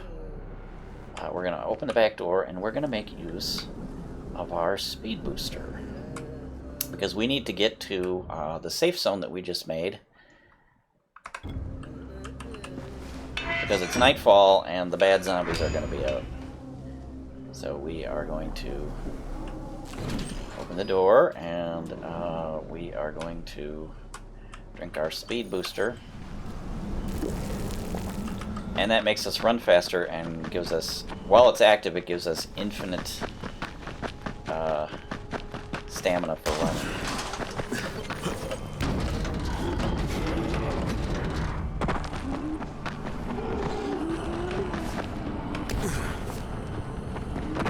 Vault. And we can vault. Go up. Perfect. And Vault. And vault. And vault. And vault. And here is our safe zone.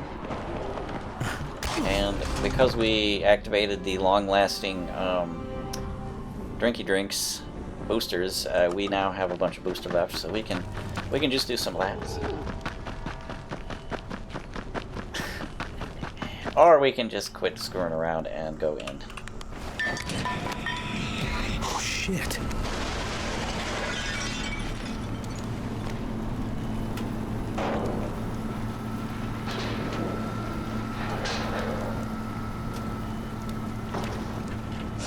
Is that?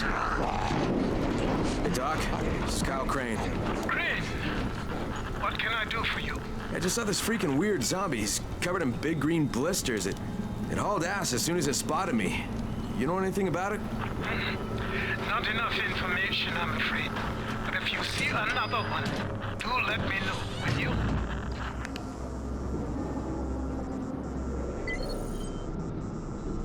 Alright, so we are now told to sleep through the night. And here's something I find. Oh, they did activate the light in here. And also, if you... Oh, we can't go back outside. So this is teaching us how to use these safe zones. This one is now fully active, so the sleeping bag is active. We can go into our stash, and here is our storage, and we can move all of these things that we want to sell instead of carrying them. Plain pipe. I'm going to go ahead and dismantle that. Cricket bat is what we're using. The brick hammer we're keeping as our second weapon. Let's put that away. Police baton sells good. Let's put that away. Heavy rebar we're keeping, and all the rest of the stuff we're keeping. So this opens up our...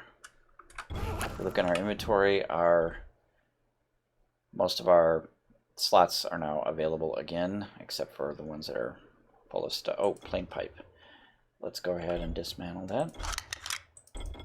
Here, now we have a bunch of slots where we can pick up weapons. And if we go back into our stash and look at our outfits, dirty clothes, which apparently is what we were wearing. Well, actually, no, I don't believe that is what we were wearing when we landed. Fresh clothes. We also, there's a number of different categories. Oh, that's interesting. Okay. Crane. Oh, F7. I was clicking the wrong button. It hasn't actually loaded them yet. I have unlocked a number of outfits just through playing the game for a number of years. I think as soon as we complete the next mission, it will unlock those. So we're going to go ahead and sleep through the night. Rahim, you awake? Something bad happened. We need to talk. Okay, give me a sec. Let me guess. Brecken got his ass kicked. Okay, we are definitely not going to activate... we are not going to activate cooperative mode. Additional content. Okay, so this is what I was talking about. We should now be able to see our outfits and stuff. And this came up automatically. I'm going to go ahead and look at session options. So, private game... no cooperation, no zombie invasion. Alright, so we're good. This is a single player. It's now going to load in a bunch of DLCs and stuff that I've purchased over the years. Yeah, Bozak Horde. Now this means, because I have the Bozak Horde, the next time I find a weapons vendor, I should be able to buy a bow and arrow, which is going to be awesome. I love bow and arrow because it's a ranged, silent weapon.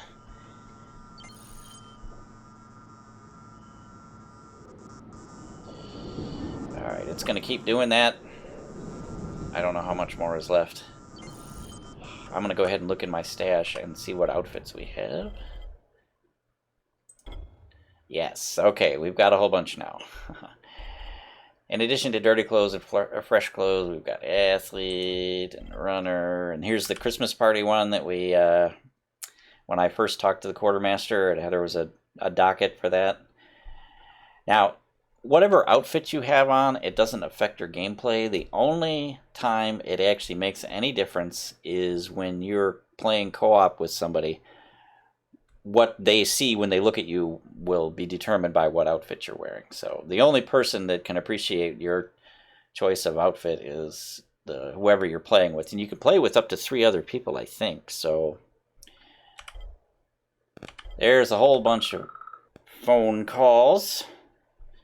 There's a whole bunch of interesting outfits. Let's see, there's one that I normally use.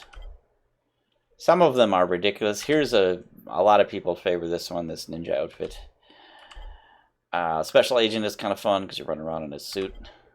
Some of them are just goofy. Urban Explorer, that's the one that I like to use because look at him.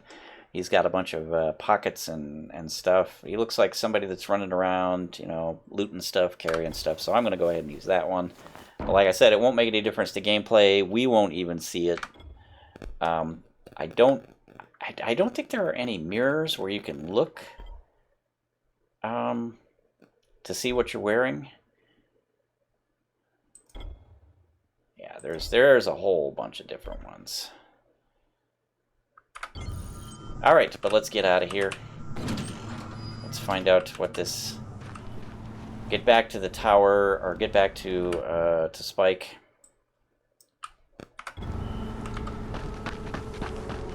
Actually, we're going to hit the tower first. The tower is on the way. Vault. Remember, each time you do a vault, you get points for it. Agility points. So we are going to find an open tower entrance. Oh, we're getting winded so easily. We could drink another one of our boosters, but we are so close to the entrance of the tower here. Always be rule number 1.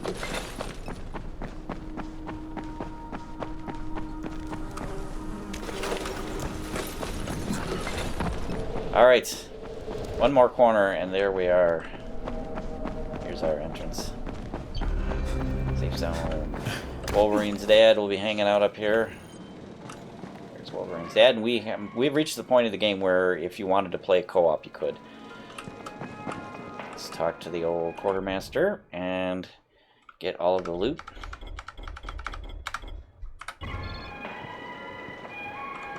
And we should be able to go upstairs now. Yes, we are going to go up to the roof. And we are going to... Alright, we're going to go up to the roof. There is an Easter egg blueprint up there. So we're going to get ourselves to the stairs. And up to the 21st floor. Rahim is still hanging out. Oh, can we talk to him? Well, what are you waiting for? Get a move on. Oh, wow. Still the same dialogue from way back in the beginning. Alright, you run around to the opposite side of the building from that doorway, and you'll find a checkerboard set up. And we can come up here once every in-game day and make a move. And we apparently are playing white. And after like 4 or 5 moves, you'll have won the game, and then the next time you come up, there is a blueprint sitting there. So every time we see the message that Quartermasters have new inventory, we are going to remember to come up here and make a checkers move. Alright, back down to 19, and get ourselves to the elevator, and get back downstairs, and we are going to go see Spike.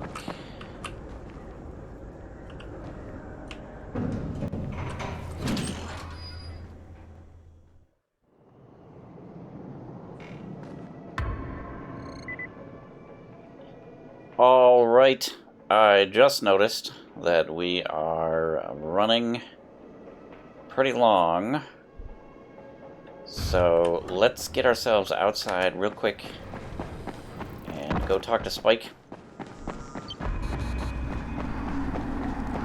Our trusty cricket bat. Rule number 1 is in effect. So So we are always going to be looting.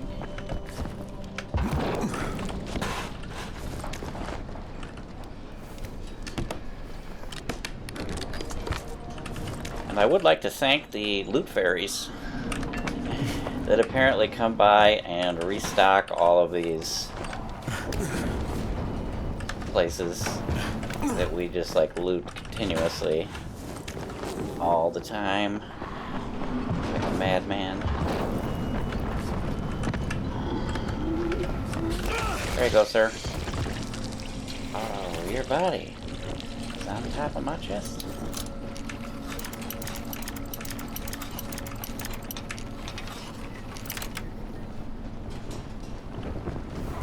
See if this will tip it off.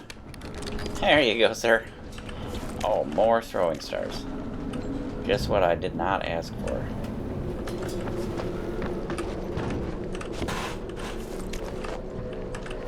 Whoop, whoop, whoop. I dodged myself right off of the roof. That was an accident. It's an accident, everybody.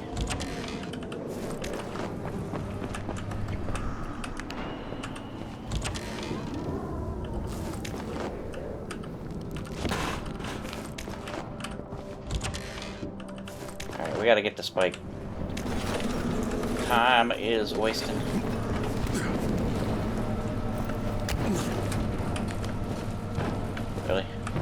Really, you can't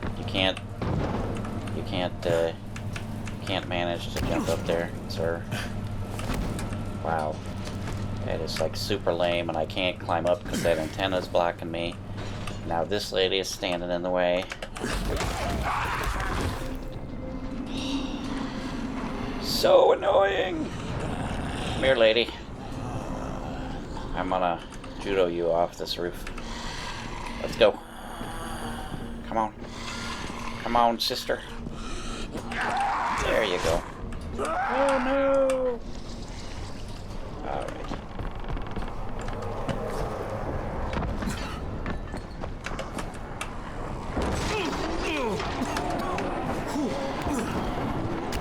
There's Spike.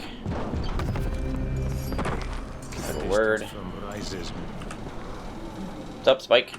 Crane, first of all, you did great out there. From now on, if you need something, come see me. And to start with, here's a UV flashlight and a remote control. You run up on a volatile, give him a face full of UV, or lead him into a trap which you can trigger with that remote. You got it? Got it. Perfect. Now for the bad news. Despite your efforts, Brecken's mission failed. Oh, surprising. Shit, is he okay? He's alive. But you need to get back to the tower. Jade called all the scouts in, and that means you.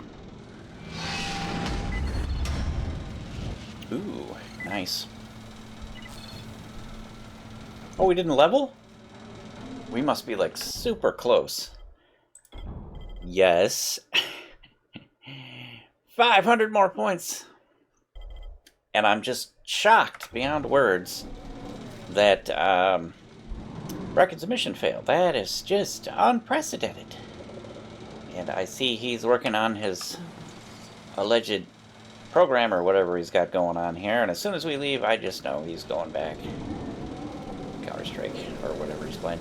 Let's talk to him though, because we have now unlocked him as a Quartermaster. So he every new game in-game day he will have stuff for us, as well as the guy at the tower. So we're gonna grab this stuff up because it's free, and why not? And now we are supposed to report beating the tower's leader to the the GRE lady. We have to report because she's like a boss or some crap.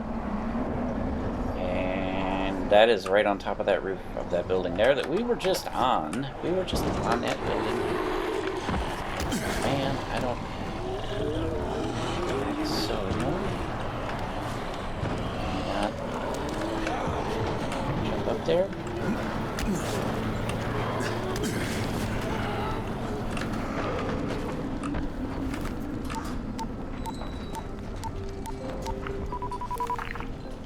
Crane here. Report. I'm about to have a meeting with the tower's leader. Acknowledged. Confirm his identity and contact us immediately. Alright, we're all excited now because we're finally getting to meet Mr. Brecken.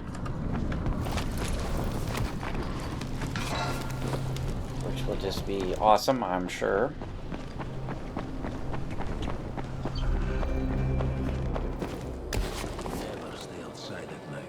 And I think, actually, we are going to end the episode when we get in the elevator. This guy's funny if you run into him. You should watch your step. I should watch my step, huh? What you gonna do about it? What you gonna do about it, buddy? Slow down, brother.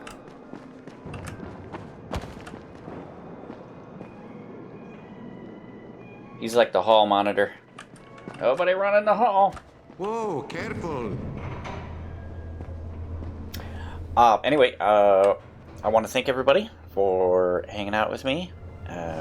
I hope you join me for episode 2, wherein I'm sure many more zombies will be smashed and loots will be accumulated.